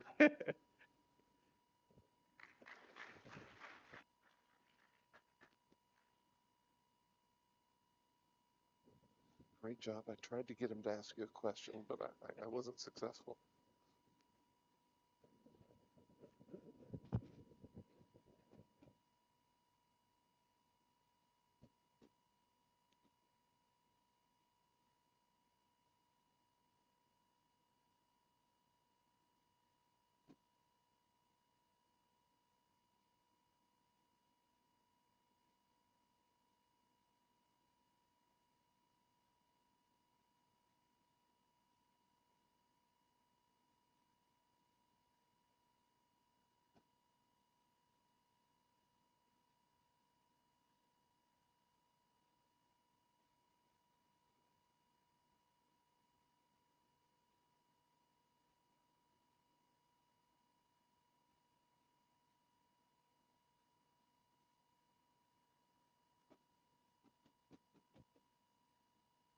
Our next presenter is Shajid Tiruvatodi.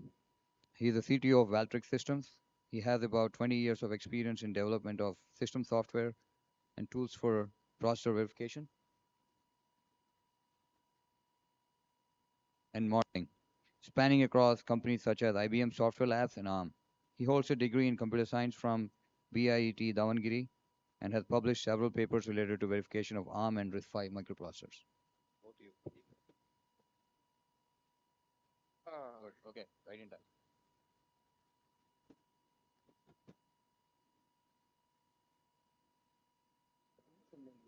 Check. Yeah, so good afternoon.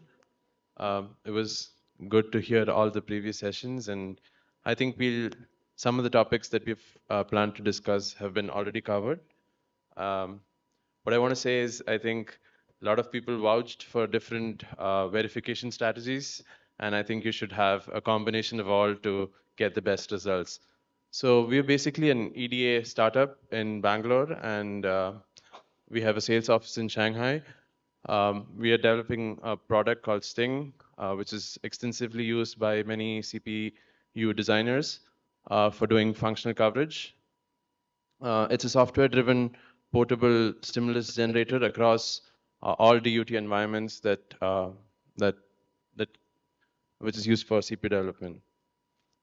So the agenda for today's talk is that we'll be looking at some of the challenges in general SoC CPU design verification, as well as something that's specific to RISC-V. We'll also look at and we'll also look at some of the case studies of how Sting has been specifically used to address some of those challenges. Check. So I think a lot of people have already covered this, like how many tests do you run, how quickly can you get the results, how do you debug failures and find out like from silicon to simulation, how do you track it down? All of these are challenging problems, and you need to have a scalable solution across the board that can help you to navigate these questions.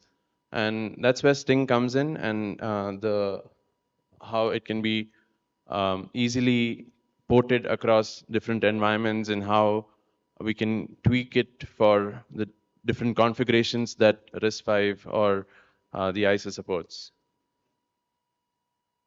So I think Neel had mentioned about the complexity or the configurability of the ISA, and we've got like tons of extensions coming out every year. And so the verification space itself is very complex. You have IM32, MSU, and you've also got the feature of adding custom extensions to RISC-V. So now that brings about another verification challenge, like how do you verify custom instructions or custom extensions that are proprietary in nature, and you really don't have any open source tools addressing it. And so that's where we have Sting to a solution where we can generate some of these scenarios using Sting. And one of the interesting challenges at this point is the times when the custom instructions are developed, all the tools are not supported. Like you don't have, sometimes you won't have the tool chain ready, or you might not have the simulator support ready, but you still want to exercise these scenarios in your RTL design. And so how can you reduce the time to market for that? And so we have got proprietary technology that will enable you to generate opcodes or scenarios so that you can verify those custom extensions quickly and make forward progress. We also have to see how enabling these instructions would impact functional coverage, or how it would interact with the rest of the framework that's available. So Sting provides solutions for that as well.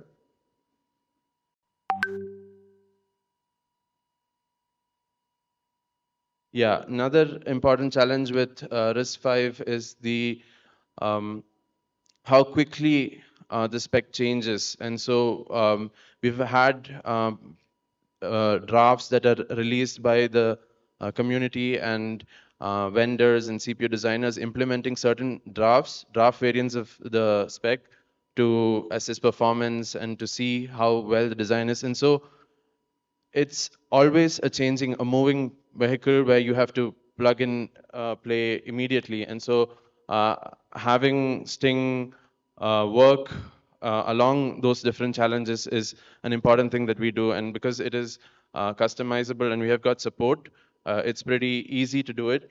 And the second, I think, regarding the timeline, we just took vectors as an example. We had in December 2018 when 0.6 was released, and we did a lot of development and design things in that. But around the 0.9 draft, the spec itself changed so dramatically. There were so many new things, so many constraints that were added. There were overlap scenarios that were legalized and illegalized. And so all of those things had to change. And because of how the generator was written, we were easily able to adapt to those changes as well. So I think the rest of some few slides will be presented by Shahjid. Yeah, So before I move on, right, like I want to point out the spec, right? So what you see here is the June 2021. This is like a major change. So we had to rewrite about 60-70% of the generator code. So we have an engineer called as George, who basically does this for us. So we really call him the expert, and he really worked about 3 months to just to get all of this ready. So that's like one huge challenge that we have. Yeah, so another set of challenges, the limited set of verification cycles that you have. So what happens is that if you run say 1 trillion verification cycles, right? If you run this say on a gigahertz CPU, you are going to run it only for about 20 minutes, right?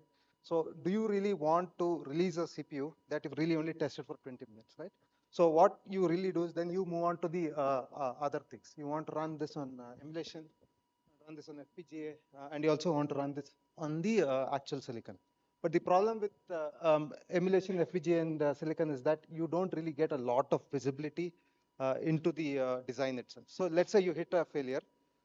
Let's say you hit a failure in silicon, right?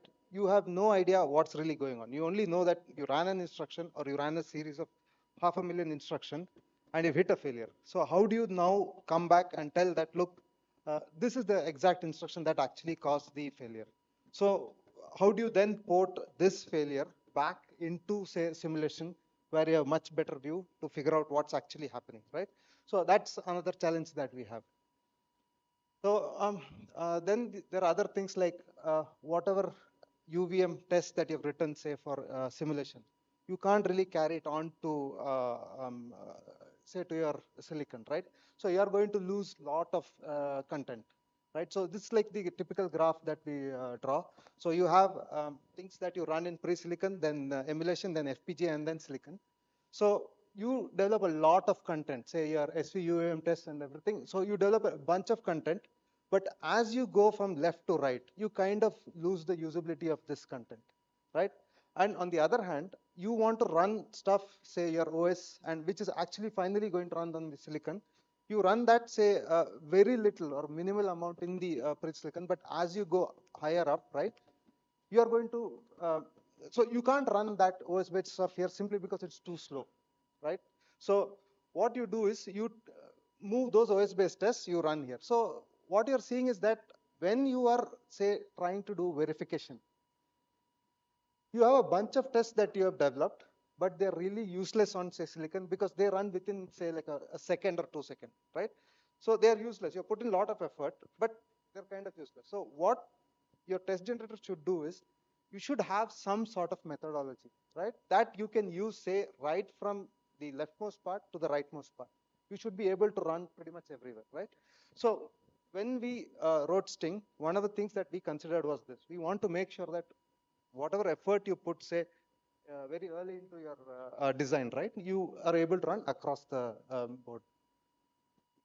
So, like we said, the challenge is because of the DUT. So, what you want to do is you want to set up the, when you're running, say, on slow simulation, what you really want to do is you want to run on the DUT itself, you want to run very, very minimal set of things. You want to run, say, a few instructions, very targeted set of instructions. All the other work happens on the on your offline system, on an exotic system or any other Linux-based system or Windows-based system. And then again, the test, right? You don't want to do it on the DUT. It's again a waste of your cycles. So you want to move everything out to the right. Similarly, when you're running on FPGA, things slightly get better, but then you're still not getting very good view into the CPU, into the design. So what you do is you do most of the kernel boot check and everything inside the DUT, but the generation and everything still remains outside. So when you move to the silicon, you try and put everything together. So what you want really is a generator which is able to move up and down this whole chart, right? So these are the challenges in the DUT configuration. So now that we have, say, like discussed the DUT challenges, right? So I just want to talk to you about like some popular test generation methodologies, right? So I think the constraint random was covered quite extensively in the previous talks. So I'll really not talk a lot about it, but I'll just give a quick overview. So what you really do is you have a bunch of instructions. You generate a lot of stream of possibilities. But what you do is when you're generating these, you have constraints. Like for example, I can't do a store word to pretty much any random address. Like for example, I have a multiply followed by a store word. I can't do a store word using the result of a multiply because I may not have memory there, or I could have some sort of constraint that is there. So what you do is you generate tests with these sort of constraints. These are built into as part of the test generator. You tell that these are the rules that you follow, and you will not really generate everything. So these are the constraint random generator. Then you have the dynamic generators. So in the dynamic generators, what happens is you uh, generate an instruction, you simulate it, right? Before you pick up the next instruction, you kind of decide, can I do this? Like in the previous example, I told you about multiply followed by a store. So if I got a multiply, right? Before I put a store, I'll check when I'm doing a store, do I have RAM at that address? Or have I put translation for that address? So I can do that. And then what I do is I will opportunistically add this subsequent instructions. So that way, what happens is this is a dynamic generation. It has it has constraints. Again, it is constraint, but it has got far fewer constraints than a proper constraint random generator.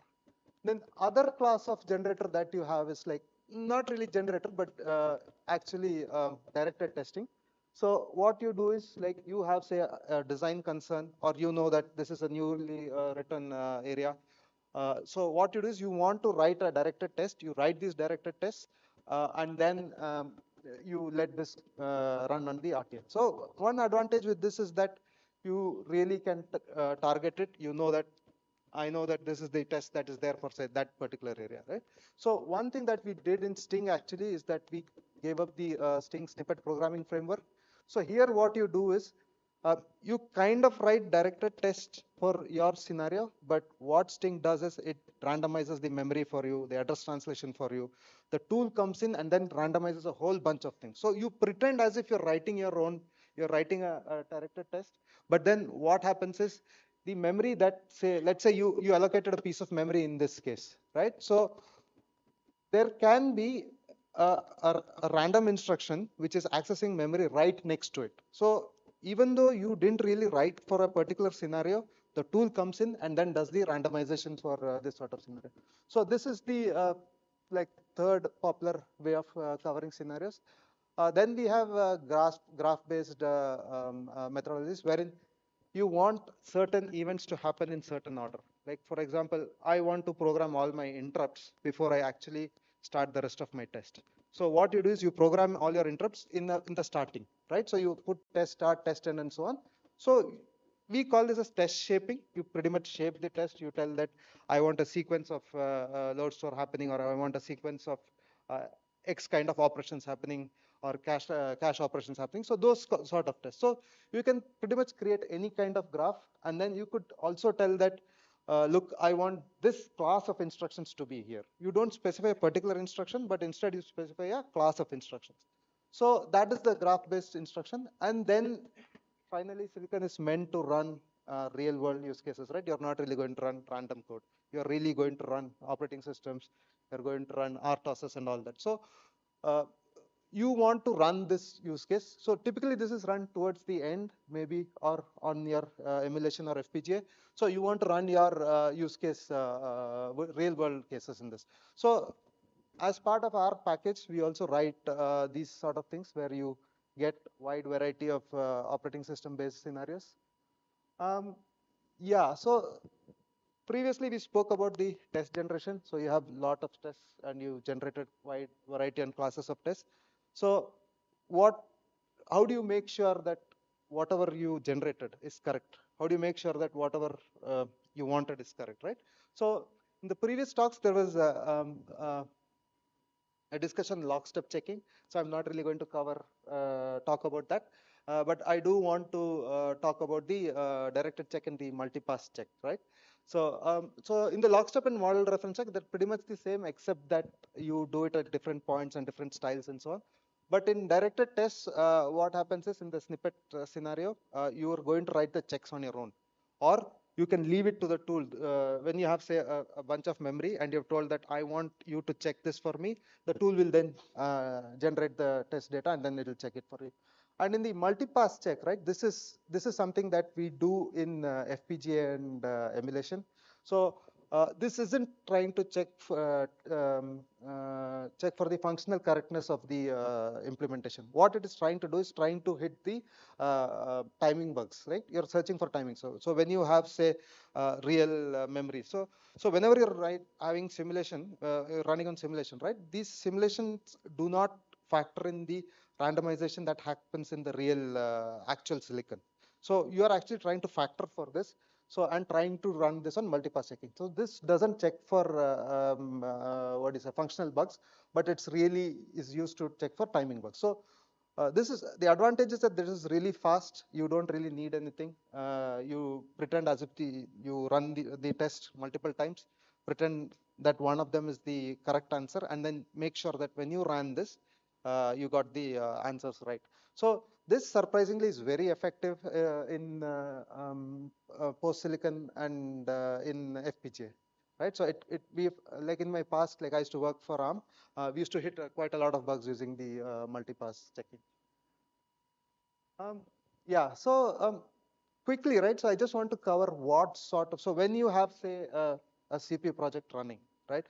What do you run through its project lifetime, right? So usually what we see is that we see that when a customer, say, buys or licenses Sting, we see that what they do is they have, say, if they're early into their CPU design, they do some basic testing. They are telling that, okay, we do not have a lot of things available, so why don't you just disable a bunch of stuff and then run, say, fixed data patterns, random data patterns, and so on. So once that is done, so things get more complex. They want to run more pipeline and control dependencies and address dependencies. So primarily it is in and around the pipeline. Okay, so once you have done the pipeline and control, right? So you start looking at, say, exceptions, interrupts, and all the other sort of things.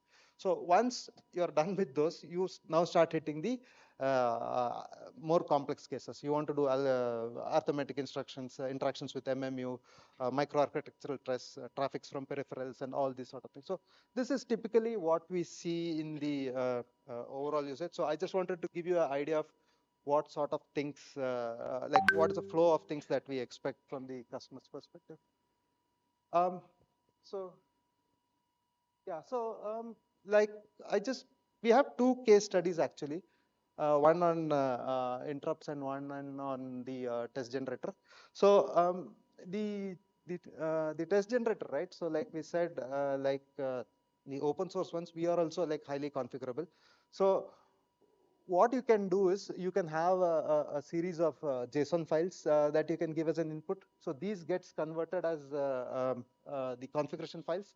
So pretty much depending on how your CPU is set up and what your CPU is set up, right? If you have a family of CPUs, you can configure to all of these. So you can also have things like test properties, whether you have MMU on, when MMU off, and all these sort of things that are randomized for you.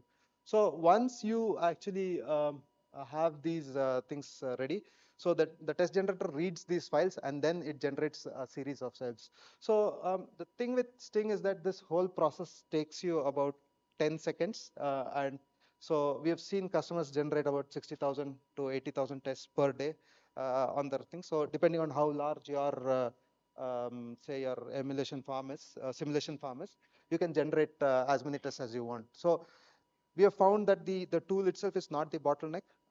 Okay. Yeah, and another use case that I really have is for the using the control flow and the what do you say, the how to use the control flow to, say, generate core local interrupts, right? Clint tests. So in the init phase, what we do is we initialize the Clint and we set up things for to run in the test. So and then what you do is you have the run phase wherein you program the I mean, the test generates multiple interrupts around this thing, and then you rearm the timer. So for example, if you have a timer interrupt, it keeps delivering at a regular cadence, or you can adjust the cadence. You can also do things like deliver interrupts to other CPUs. So in between all of this, right, in what we have marked in yellow and violet, so in between there's random code running. So at any point you're going to get an interrupt, and then you can basically control when and what point this interrupt comes in. So yeah, so those were the test cases, and that's like pretty much the end of my talk.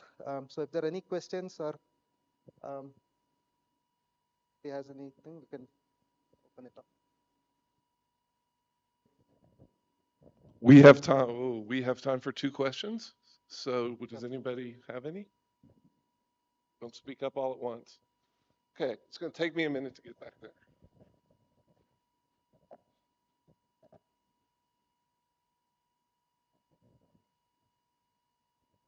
So are the tests in C, or are they hex files which are loaded to the So, processor? so these are dumped out as assembly files, so annotated assembly files. So it generates an ELF file at the end, so that you can load. Do you have an option to choose between the compilers, or you have a? You can choose. We have tried with GCC and LLVM, but we primarily use GCC simply because that's what we've been using. Thank you. Yeah. Any other questions? Yeah, coming.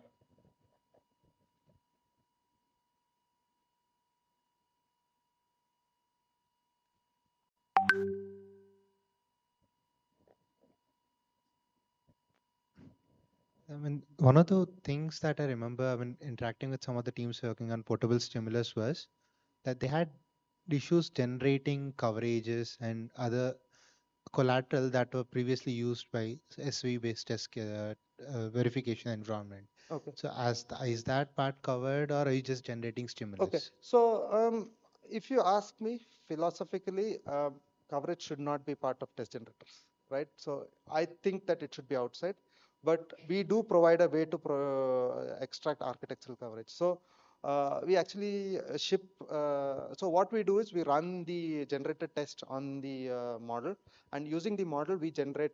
We read it out, we parse it, and we create a SQLite DB. Okay. Right. So using the SQLite DB, you can write SQL coverages. Okay. So like for example, how many have we generated? 2000 plus, right? But I think so you can generate about 2000 plus coverages, and then you can write your own cover points based on this. I think one more thing I missed out is the scoreboarding. That is something. Sorry? The scoreboarding, because I mean, when you're trying to shift the scoreboard from, let's say, pre-silicon to FPGA val or something, so do you generate this collateral, or is it something that the val team has to generate it on its own? So on the test generator side, when I said that it should not be part, so we do the counting. We tell that, okay, how many times has say given instruction been covered, or how many times it has been picked, right? But we do not do things like, did I get a interrupt when add was happening, right? We can't do it because we don't know how it actually happened, right? So I'm sorry, we don't. I think we run out of time. Yeah. Thanks. Thank you. So we're going to take a 30-minute break. So everybody be back here by 4.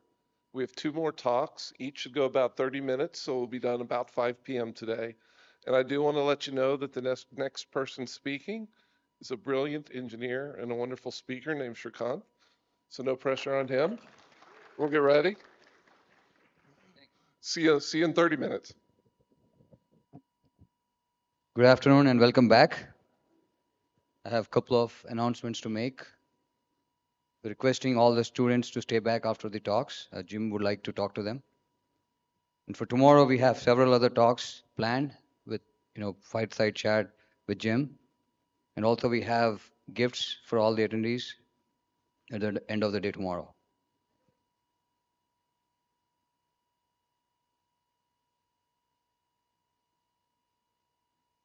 Okay, so today I'm going to talk about Tenstone and RISC-V IP, Escalon, and chiplet edges. I am Srikanth. I'm VP and Fellow at Tenstone. Here is the brief agenda for the talk today. I'm going to start with introducing Tenstone, who we are and what we do. I'm going to go over our RISC-V processor family, Escalon, talk a little bit about our CPU computational chiplet, Aegis, talk briefly about the market segment that the CPUs and the chiplets are going to participate in. Finally, I'm going to conclude the talk with some of the system configurations that these chiplets can be part of.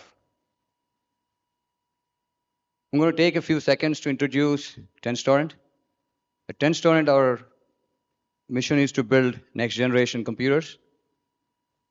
We're trying to build high performing compute with our industry leading AI ML accelerators, high performing CPUs with infinitely configurable chiplet technology.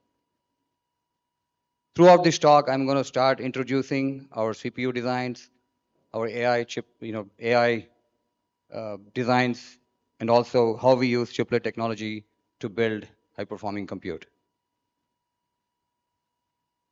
So a little bit more on the background. We were founded in 2016 with a mission of building training and inference compute.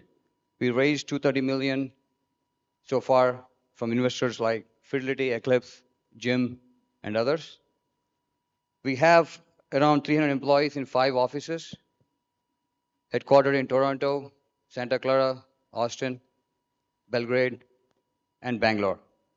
So we have assembled a world-class team with industry leaders from AMD, Apple, Intel, ARM, NVIDIA, and top research institutions, to name a few. We have 2 ML chips, Grayskull and Wormhole, in production, and we have third one that we are building currently. We're also investing heavily on building a high-performing RISC-V CPU, which is what most of the talk is going to be about. RISC-V is where the innovations are happening. We love RISC-V technology, and I'm going to talk a little bit more about why we actually chose RISC-V. To actually answer the question of why RISC-V, I would like to take the analogy of Linux, what happened to Linux operating system from 1990 to 2010. Back in those days, most of the operating systems are dominated by proprietary OSs from companies like Sun, Digital, IBM, etc. They had the proprietary OS and also custom hardware. What happened then was Linux was a lot of innovations were happening in Linux operating systems, and Intel came up with the Pentium, high-performing Pentium design in those days. The combination of Linux and the free and open source Linux and Intel Pentium designs created this market which had almost 5x performance to price differentiation over the proprietary operating system in of it. I mean, people who have worked on those designs in the past would remember this happening. This caused a big disruption in the industry. So I'm actually using Linux as an example here to compare it to our RISC-V technology. RISC-V is free and open. There's a lot of open source stuff out there and a lot of contributions from the community. What RISC-V needs is a compute partner like Intel for Linux back in those days. And TensorStorrent is trying to be that partner to design high performance RISC CPU and AI compute. So in combination of the RISC-V and AI and our hardware, we're going to deliver the best performance to price ratio and create the disruption that Linux caused back in those days. So with that, I'm going to actually introduce our RISC-V processor family, Escalon. So folks who have, I mean, some of you guys might be working on out-of-order CPU designs, and some of you might have read about out-of-order CPU designs. I'm not going to go detail about how to design out-of-order CPUs here, but I want to point few things that an out-of-order CPU requires. Out-of-order CPU needs a perfect branch predictor, needs large caches with high bandwidth and low latencies, requires a big reorder buffer, requires a wide decode machine, and a lot of execution units that can execute these instructions in parallel. I mean, to name a few, I mean, there are a lot more aspects of the out-of-order designs I'm not going to touch over. So just to go over, this is the picture of our Escalon design. I'm going to talk about the front end a little bit, go over the out of order machine, and talk about the execution units. The front end has the branch predictor. We have the TAGE direction branch predictor. We also have the TAGE indirect target predictor. We have a big iCache with ITLB and a 64-byte fill data support. So once we fetch the instructions, the branch predictor predicts the target address. We fetch the instructions from the iCache. We actually have 8 decoders that work in parallel that decode these instructions. After the decoding happens, we move those instructions into the out of order machine. We have a large reorder buffer with reservation style schedulers for the out of order scheduling and picking of instructions. Once the instructions get picked, they actually get executed. 3 load stores that can happen in parallel. We have 2 256-bit vector units, 2 floating, including the compress extension, atomic extension, single precision floating point, double precision floating point, multiply, divide, witnessed the vector extension.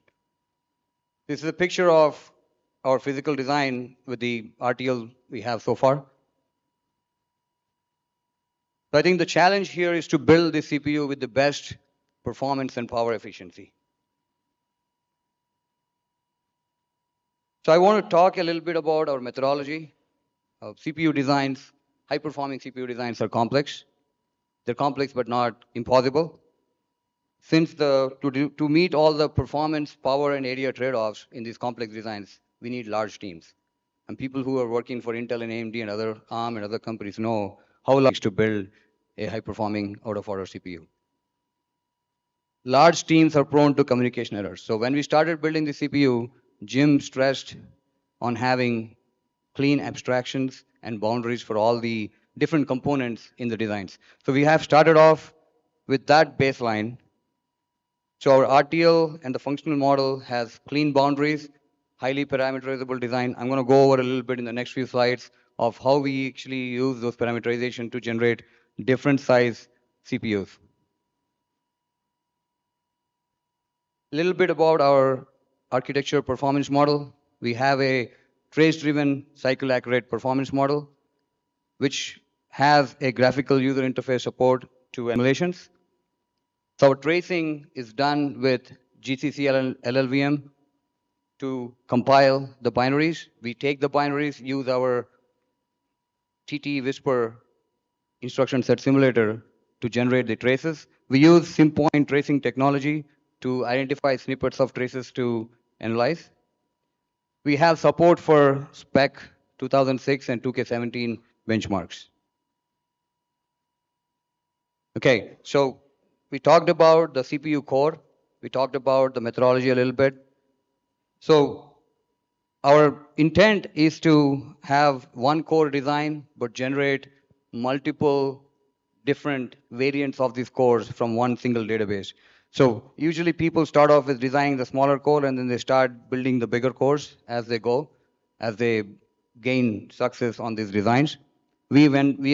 Our plan is to go the other way. So we actually started off with the big design, and the pipelines, all the microarchitecture is fixed for the big designs. Then since our RTL is parameterizable, the idea is to generate wide, 4 wide, 3 wide, and 2 wide designs from the big design. Now, it's not just the decode width that changes with these designs. We actually adjust other queue sizes and a lot of other parameters accordingly, what makes sense for performance. The other thing I wanted to mention here was our open and free vector unit with Boom Core. So before we started designing the high-performing CPU, we have designed a small in-order CPU that gets used in our, Jim was talking today morning about the RISC-V cores in our accelerators. Those RISC-V cores are tiny RISC-V cores, in-order RISC-V cores, nothing to do with the big RISC-V core designs here. Those cores, we have implemented a in-order vector unit, and since we spent a lot of time implementing the vector unit, I mean, vector instruction set, somebody has worked on the vector instruction set. A lot of people talked about we wanted to actually open source that stuff, and we're trying to figure out how to just open source the vector unit standalone. We didn't have our, our small core was too small, so we wanted to actually do something bigger than that. So we actually looked at the sonic boom core from Berkeley, which is an out of order core. It's interesting. We actually took the in order vector unit, integrated with an out of order core. It has decent performance. I actually had a presentation in the RISC-V Summit last year talking about that. We actually open source that back. So when we are doing these RISC-V designs, we have been taking help of several open source things that are available. And this is one way for us to give back to the community. In addition to a lot of other things we have done, our ISS is also open source. So when we open source the design, we open source the test bench, we open source the test, so anybody could go and download the design, test bench, and test and run through them.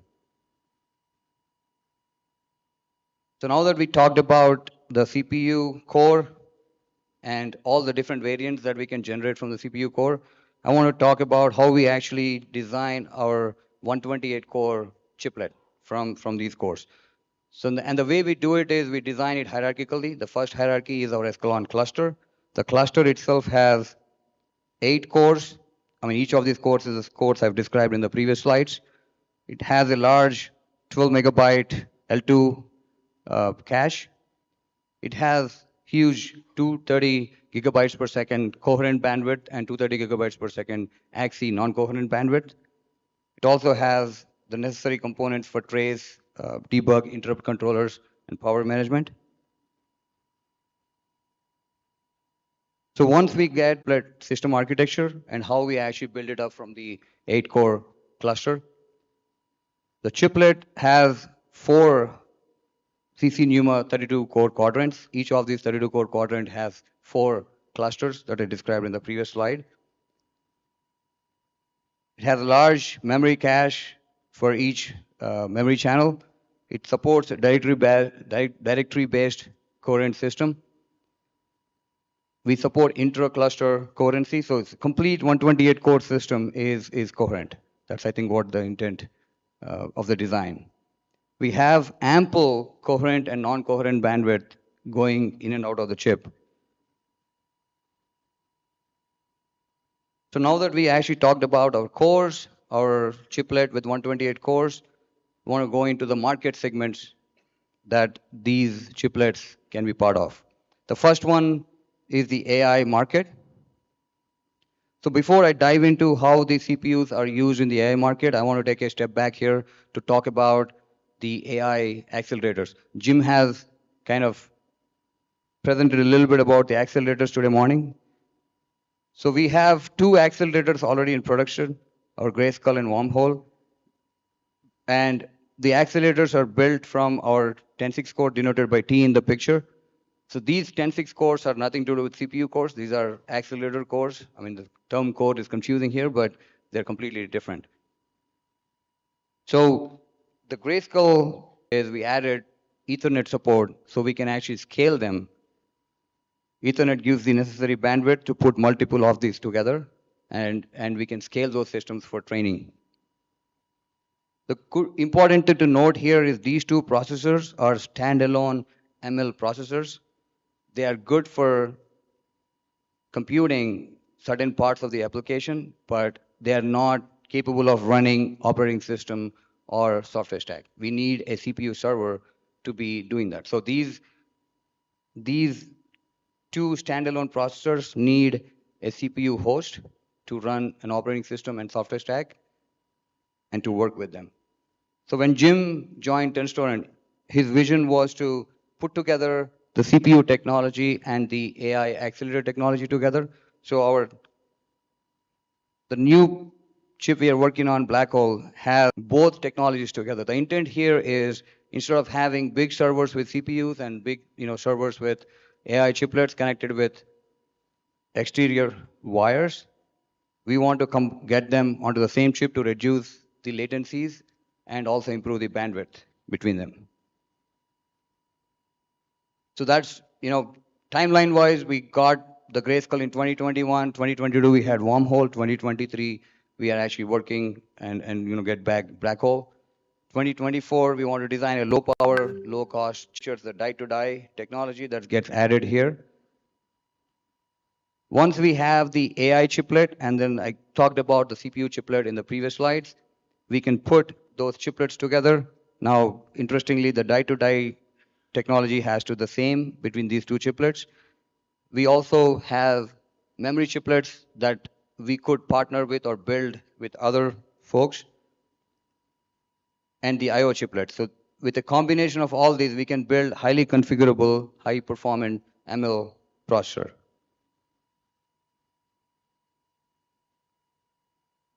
It's an interesting picture. So I think this is what Jim was talking about today morning. Each of our 10.6 cores has a local SRAM. It has a packet processor. It has a packet manager that actually responsible sending data back and forth on the network on chip. Our 10.6 cores are connected in a 2D torus fashion, along with our RISC-V CPUs and connectivity through PCIe and Ethernet. They provide the high performance we need.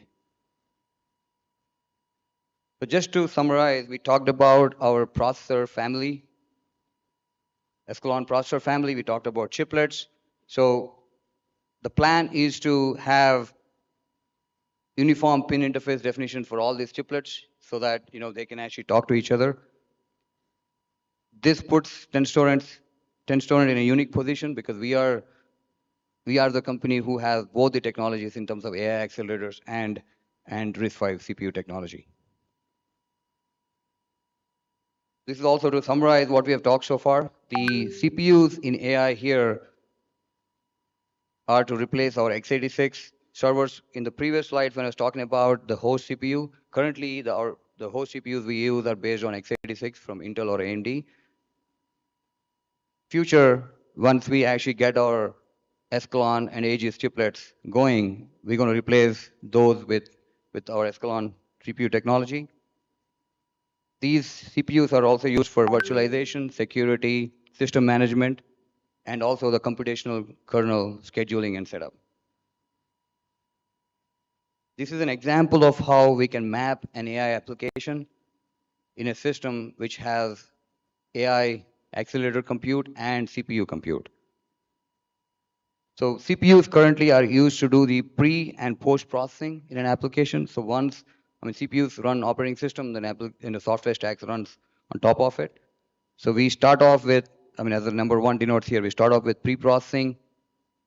Then once we pre-process, the rest of the application is mapped onto the AI compute. And in the end, when everything is done, CPUs do the post-processing. So once we start supporting the high-performing vector extensions on the CPUs, the applications can be rewritten to do more mappings onto the CPU, not just pre and post-processing. So this could change a little. CPUs can play even a bigger role, with the vector units they have. Sorry, one more thing I want to mention here is we also have our overlay technology, proprietary overlay technology, which helps to transfer data through the NOC between the 10.6 cores. We also use the similar overlay technology between 10.6 cores and CPUs. Jim showed this picture today morning. I want to highlight a couple of things, maybe just briefly go over what this does. We use the open source TVM front end to actually take PyTorch, TensorFlow, JAX, etc., and then convert them into our TT-ops, which is our internal format. Then we go through AutoGrad, we parallelize, we place, and that's where actually the place depends heavily on the hardware we have. Once we actually figure out what to run on each of these AI cores, we actually lower them to binary and load on the hardware. That's, very high level view of our software stack. But a couple of things I want to mention here is the intent here is to have the software stack solve the problems all the way from very high level definitions to producing the results without any manual effort. And we also want to have the software stack scalable. For example, the same software stack can run on one processor versus thousands of them. The next market segment I would like to talk about is data movement acceleration. So to actually make a point, this chart is very interesting. As you can see, what it is showing is how much the compute needs for AI applications have been growing. So if we actually draw a curve here, it shows the AI compute needs are doubling every 3.5 months. But Moore's law says we're doubling transistors every 2 years. So the chip scaling is not helping the AI compute demand. So what it means is we can't just all the compute needed in one chip. Instead, we have to figure out how to connect multiple of these computes together with a very high bandwidth, low latency connections. So that's where DPUs and smart NICs come into picture. And DPUs use high performing CPUs to do a lot of packet processing. This picture is showing how you can have various computes through DPUs connect together, trying to show how you can, secure boot, etc. And then we can take a DDR chiplet. This actually makes it a server. So I think the idea here is you can actually, with the chiplet technology, you can actually make various combinations of IOs you need, various combinations of memory interfaces you need to create a system. This one is talking about an example where you have 12 DDR5 channels with a lot of PCIe bandwidth for the server. So I'm going to show a few configurations of chiplets. Again, Jim showed this in the morning in his similar thing here, where you have a CPU chiplet. This is talking about a heterogeneous ML processor, how we can build it from different chiplets.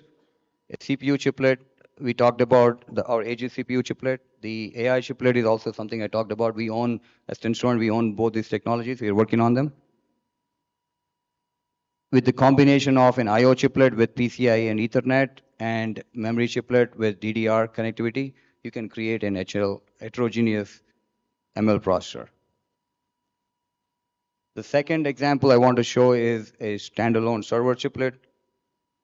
Again, the difference between the one on the left and the right is the memory chiplet. Like you can see, there is a DDR memory chiplet here versus an HBM memory chiplet. So I think this is kind of showing that, if you don't need both HBM and DDR on the same part, you can use this chiplet technology.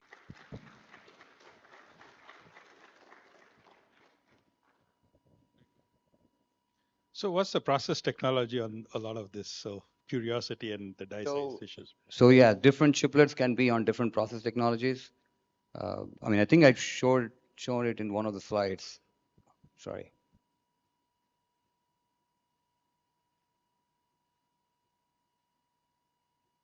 Okay, I think talking about the CPU chiplets in the 3 nanometer, but the memory chiplets in 7 nanometer. Yeah. One question. Good. So, to say that what differentiates you between in the sense, like when you say you want to dominate the AI market, how are you seeing yourself against Cerebras? Because Cerebras puts it in the entire die. There you can actually get a lot more bandwidth, right? So, in the sense, how do you say that this product will beat the market and differentiate, and also beat that bandwidth issues that come up in this new? Yeah, so I think that's a good question. So I think both have different ways of attacking the market segments. So Cerebrus is good to a level where you have wafer scale, but beyond, if you need more compute beyond wafer scale, I have shown you the picture how the compute needs for the AI are growing. They eventually have to connect two wafers together. So usually you have hierarchical model no matter where you go, right? Even within the wafer, if you look at the design, it is divided into multiple pieces where within the piece the communication is better than between the pieces, like interpiece versus intrapiece. Similarly, when you go beyond wafer, there is a different bandwidth and latency. So I think there are these same kind of problems existing in that design, right? Similar to what I have shown. The way we are trying to solve it is same picture here. We explain how much Ethernet bandwidth we have for each, and you can see how much we are spending on increasing the Ethernet bandwidth. So when we connect multiple of these chips together, as we improve the Ethernet bandwidth, it makes it more communicative, right? That's the problem you're trying to solve. So Cerebrus was trying to solve the same problem. The reason they're going with the wafer scale is trying to get more bandwidth and throughput, right, between different processors. Yeah, hi. What kind of die-to-die interface are you guys planning So to we do? are currently talking about UCIe. UCIe. Now, I think I had one interesting conversation with one of them in the conference today. That what we learned while working with UCIe is obviously UCIe is not completely there yet, right? It's there in the sense that if you go with one vendor and if the other chiplet also uses the same vendor, you're all happy because it's the same vendor.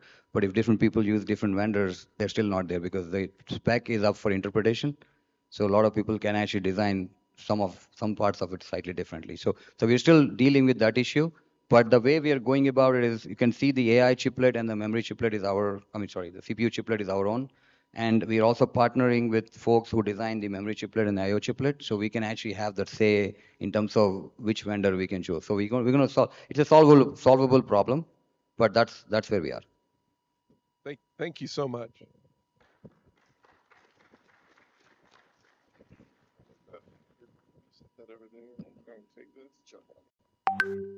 I have the lovely chance to introduce our last speaker. This is the person that is between you and your favorite beer, whiskey, wine, whatever your preference is.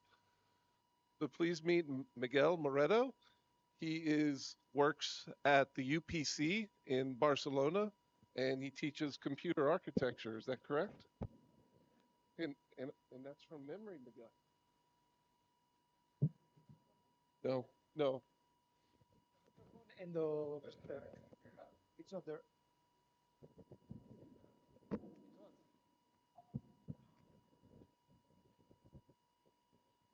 Okay. Can you hear me? Yes. Okay. So first of all, I would like to thank the organizers for putting together such an interesting event, especially Tanuja, who made it. Mateo, who is here, he will be giving a keynote tomorrow about all the initiatives that we are doing around RISC-V and HPC. But I selected 3 slides to give a very short presentation. So basically, BSC is a national research institution in Barcelona, in Spain. It's basically held in the headquarters are in Barcelona. And we are basically 800 people working in research around HPC. And what we are most well known is because we are the home of Mare Nostrums. Here you can see a real picture of Mare Nostrum. So this is our supercomputer. You can see that it is really beautiful. It's inside a church. We are already in the 4th generation of this supercomputer, more than 10 petaflops of compute power. And now we are actually deploying the 5th generation. So it's going to be 250 petaflops plus. So it's going to be a really, really powerful supercomputer. BSc has basically 4 research departments. You have Earth, Case, and Life, which are application departments, which means that they are optimizing applications to really scale with millions of cores, so really big applications. And then I come from the computer science department. Basically, this is a research department where we are trying to cover from the application down to the hardware design for HPC. So we are focused current HPC designs and also trying to think how to the next generation of HPC designs. Okay, so as Jim said today in the opening, I mean, we are all living RISC-V revolution. I'm sure that all of you are fully convinced with this idea. And basically, BSc, what we had, our vision that we have is that we should go from an HPC stack like the one that you can see here, going from the application down to the hardware. So the current stack, we have the lower levels, the hardware levels are basically closed, and all the software levels are basically open. And what we would like to have in the near future is to have everything open. So this is basically our vision. That's what we have been working the last years, and that's what we will be working in the next years. And the key thing here, the key technology is for us is RISC-V. So how do we reach this vision? So how we can make this vision be a reality? So here we are following a parallel two parallel paths. Basically, one is a local path that is being done in Barcelona with all the universities and all the institutions in Spain. And this is basically what I'm working on. And then we have an international collaboration with all the European countries that are trying to be, but you can see the context of what is being done locally and what is being done globally in Europe. So EPI, the European Processor Initiative, is a very long, a very big project, sorry, with 28 partners. It's a mix of academic and research institutions and universities. It is funded by the European Commission with 80 millions, and basically it started at the end of 2018. The goal was to develop two designs, a GPP, and as Srikanth mentioned before, I mean, to develop a high-performance computing GPP, you require a lot of time and a big team.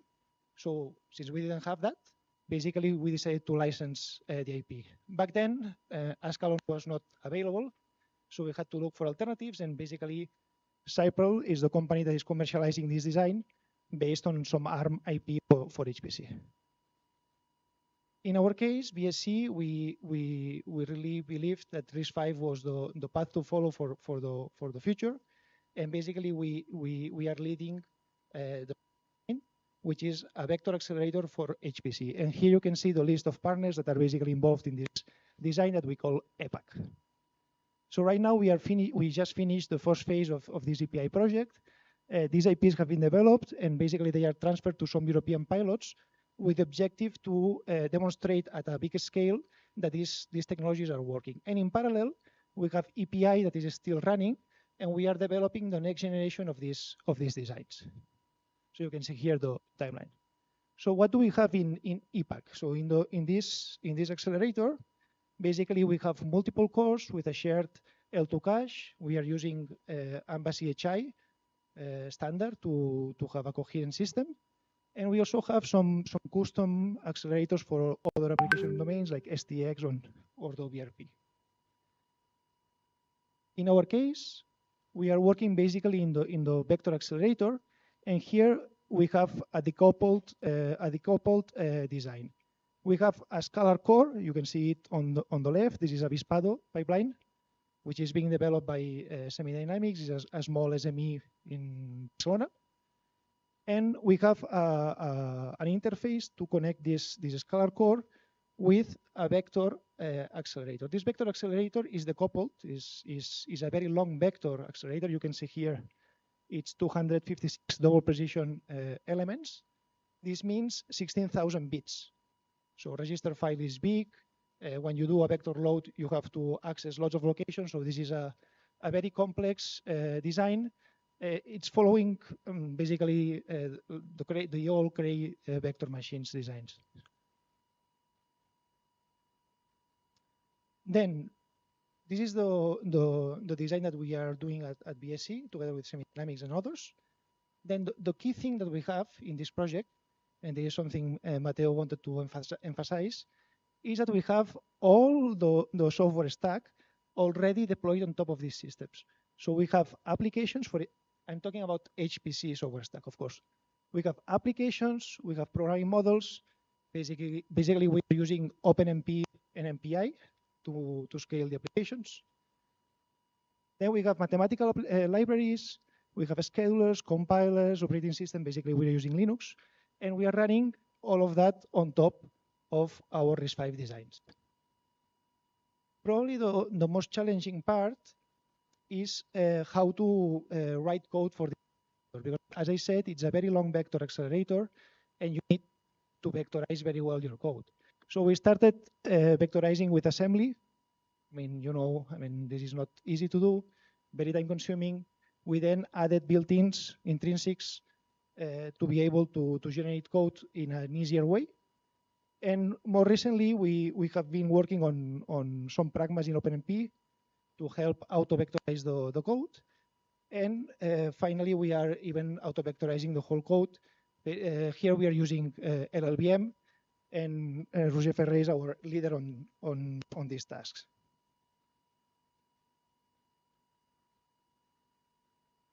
Then the other important thing is that we have some software development vehicles, some platforms where we can deploy all of that. We have some clusters with Sci5 and Alibaba machines where we can run Scalar code. And of course, for the vector part that we don't have hardware support in these platforms, we basically emulate our design with an FPGA.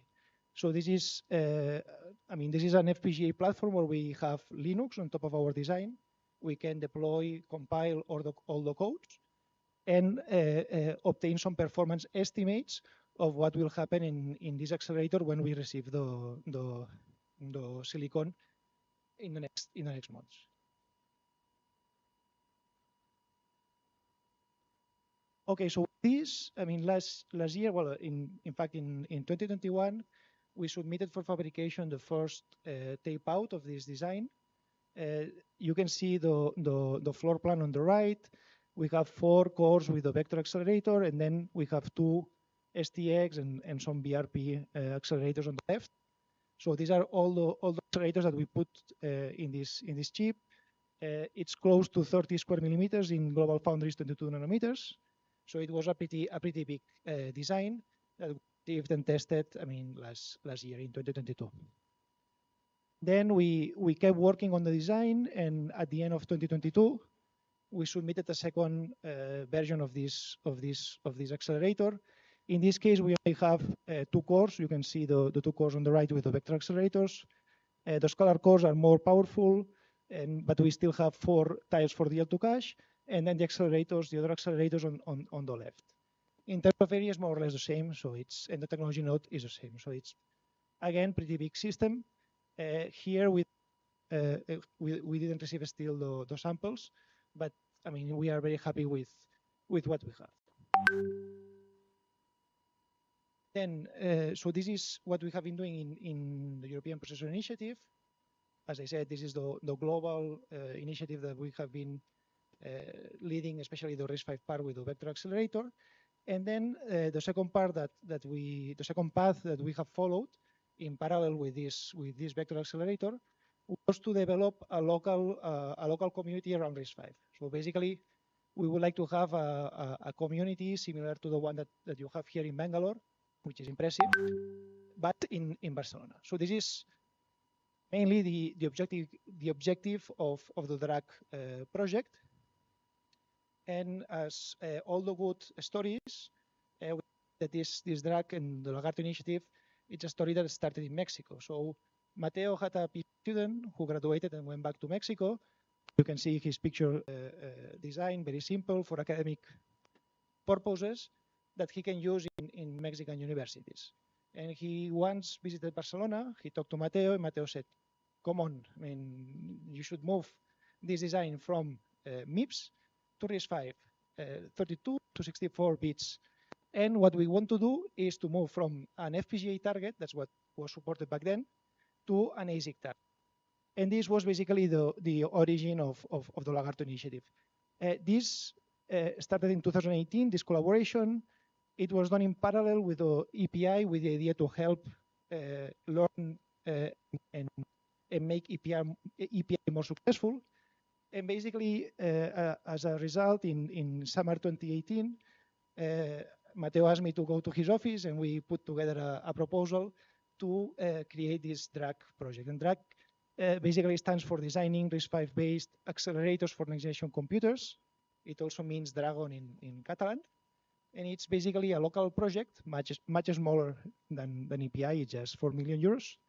And basically, we had 3 objectives. No? So first one was to align with EPI, try to help this project to be more successful.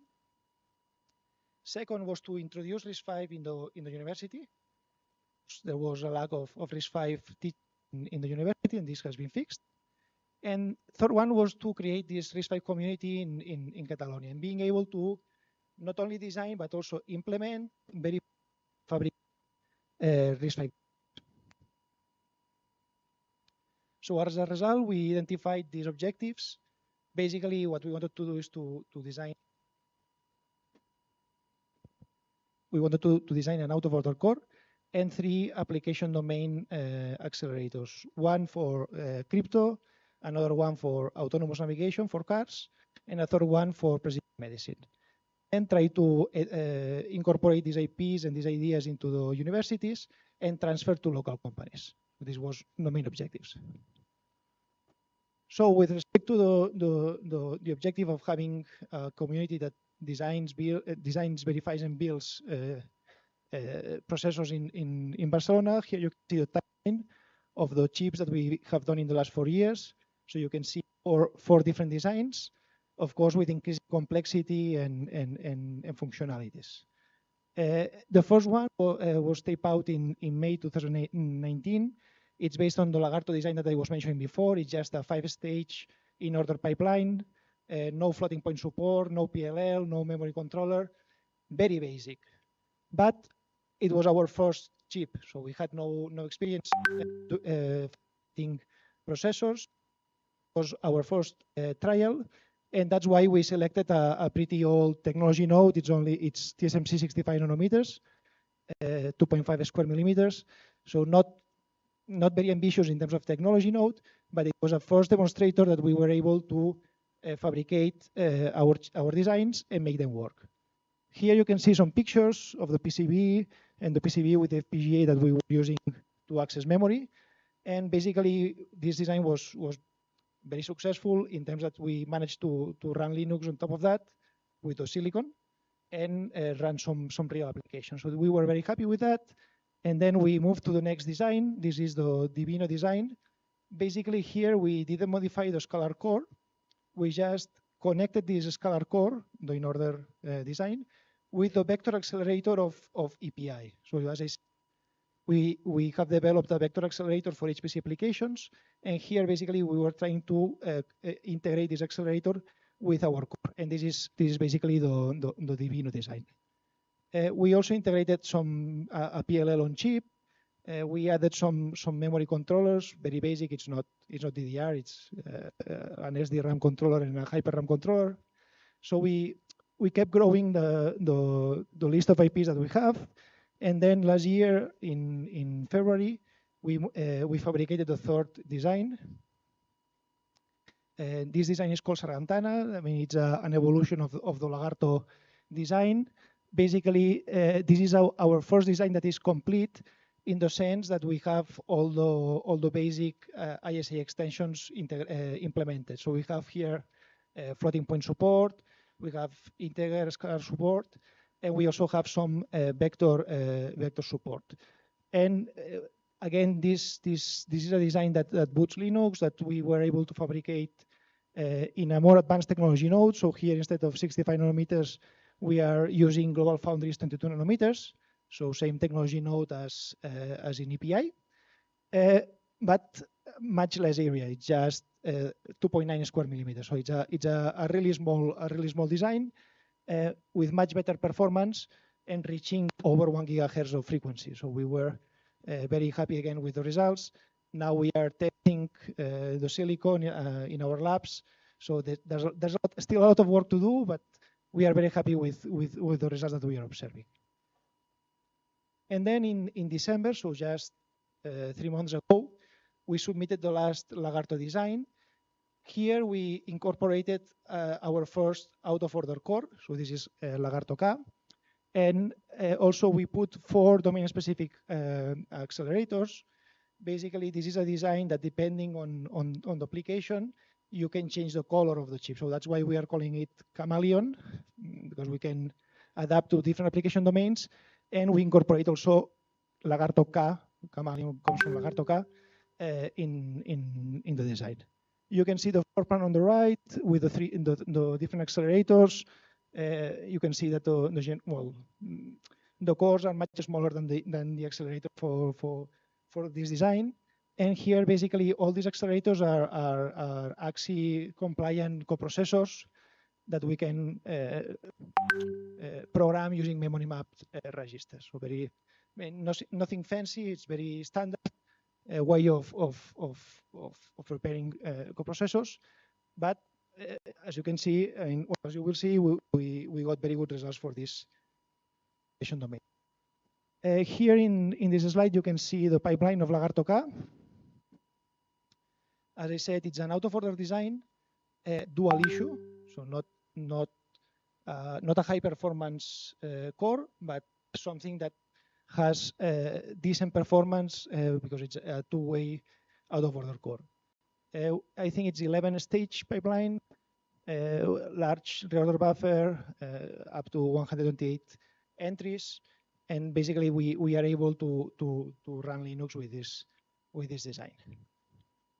Then, with respect to the accelerator, so we have our first accelerator is called Sauria, and basically this is a systolic array for object detection for some cars application. So basically we are running YOLO to detect people or objects with cameras, and we are passing these inputs to this design, to this systolic array to be able to detect these objects. It has several fancy things. I mean, it's not running at full speed. It's running at 500 megahertz. Here in this design, we are limited by the bandwidth the system has. The design itself could reach higher frequencies, but it doesn't pay off. And basically, we are reaching this efficiency of 1 teraflop per second and watt to process this object detection kernel. Then the second accelerator is the genomics accelerator. Here we did some minor customization of the ISA of the RISC-V ISA. So we added a couple of instructions to run a little bit faster some of the applications that we have. And the main task was on having a decoupled coprocessor that accelerates sequence alignment applications. And here, I mean, you saw in the floor plan before, it's a huge area. It's equivalent to the core area. I think it's 1.6 square millimeters.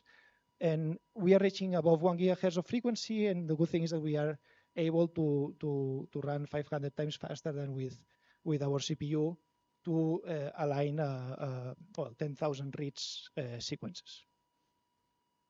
Finally, there was a crypto accelerator. When we started the project, we were looking at the NIST call for post-quantum cryptography standardization process. Basically, there was a long list of PQC schemes that were being studied and proposed to select the ones to standardize. And we picked classical Miquel as the first one to accelerate.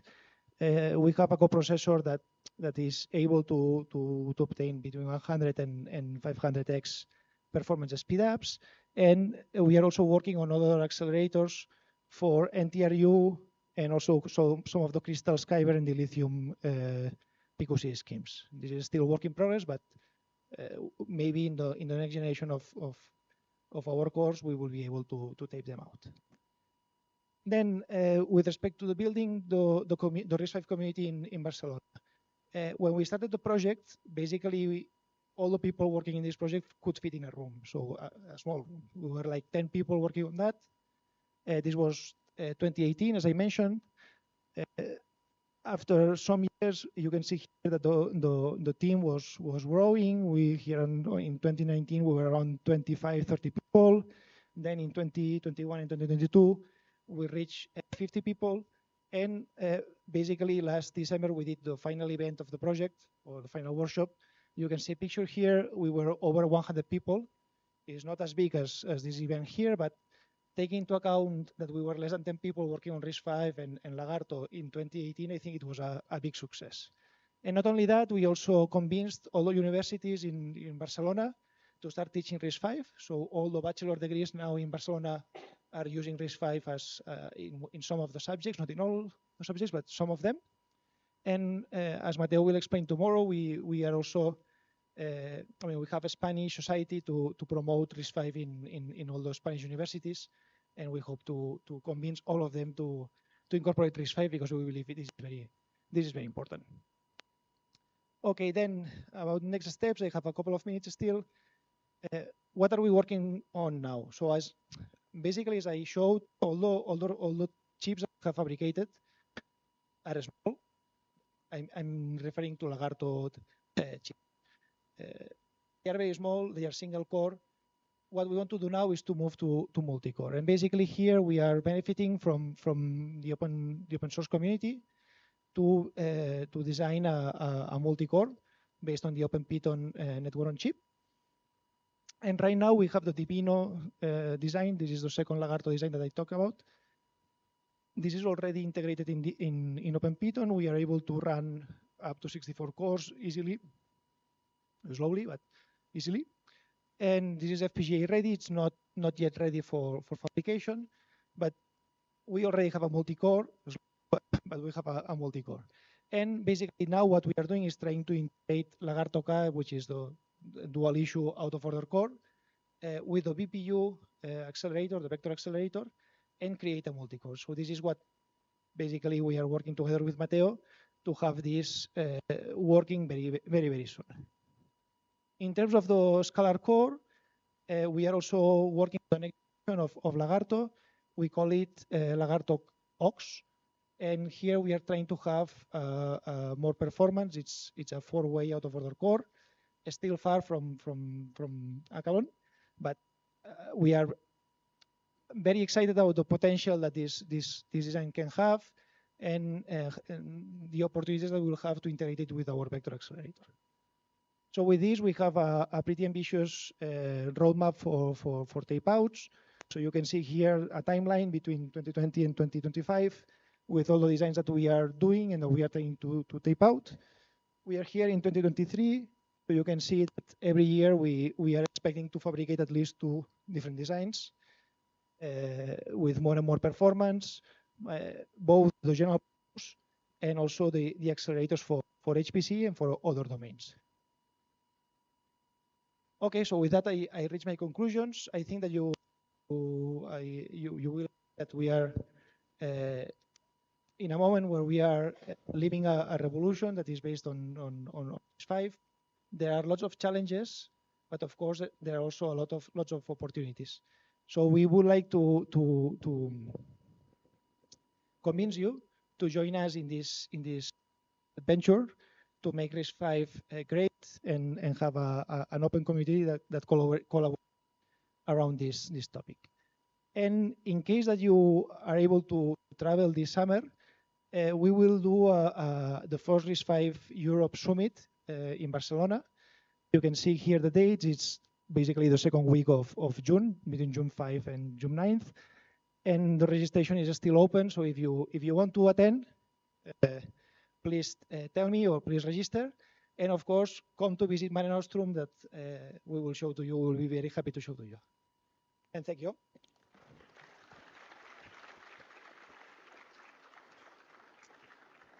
Thank you. We have time for 2 questions. Does anybody have any questions?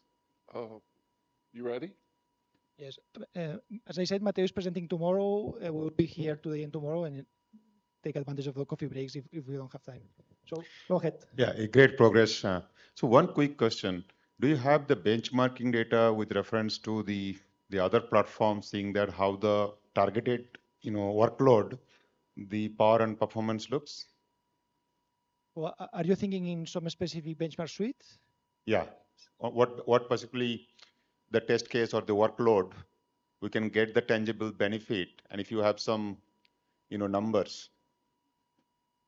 So for the vector accelerator, basically we have a set of HPC workloads that are typical from the HPC domain, like dense matrix multiplications or sparse matrix vector operations, FFT operations, this kind of typical workloads from real world applications. And basically we have scalar codes and vectorized codes that are run on this design. Here all the results that we have are on the FPGA. I don't have results with the ASIC, and performance-wise and efficiency-wise, they were very promising. I don't have them on top of my mind, but I can share with you some papers that we have written. Okay, this is for the vector accelerator. Then for the scalar cores that we have, as I said, they are. We started with very small and simple designs. We have been growing them. We we're focused on some embedded benchmark suites to get started because they are very, very small and simple. And now we are looking at spec int benchmarks, spec CPU integer benchmarks. So these are the two workloads that we have. I don't remember specific numbers. I don't know if you are interested in some specific number, but that's what I can tell you that we are using. Sorry. Yeah, we can talk offline. Yeah. Yeah, we can take it offline. Hey, thank you. I think we're running out of time, so but stay here with me because I want you up here for one more second. Do we have anybody from CDAC here in the audience? I think so. Raise your hand, stand up. Come on, I'm not going to embarrass you, I promise. There's an actual reason. Anybody from CDAC? Okay. Hey, listen, the reason I ask is because we at Tenstorrent think there could be some really interesting collaborations between CDAC and what's going on in Barcelona. So we just encourage you guys to get together. And so thank you. Thank you so much. So go find him. Good. So we talk. Okay. Okay.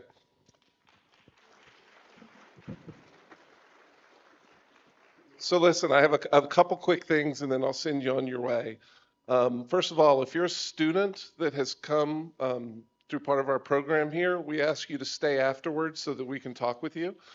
But I did want to mention a couple things about tomorrow. We're going to start off the program at 9 a.m. with a fireside chat. Jim Keller will be on stage.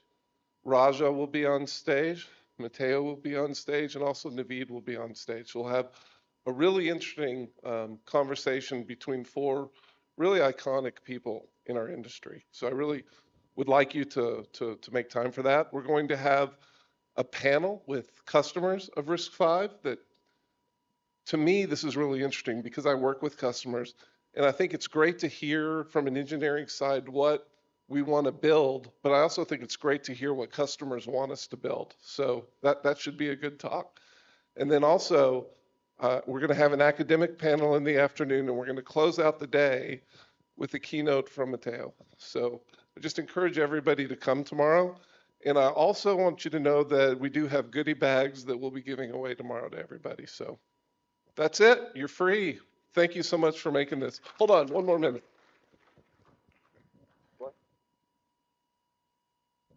I've also been told to remind you that we have breakfast in the morning. So one more thing to clap about. Thank you very much.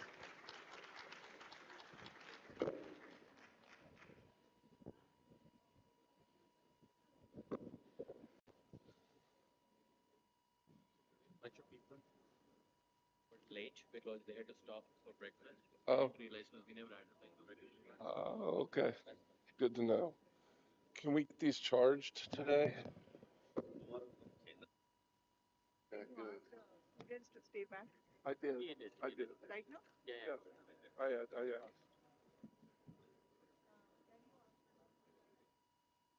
Hold on. Can you give me one? You want me to ask?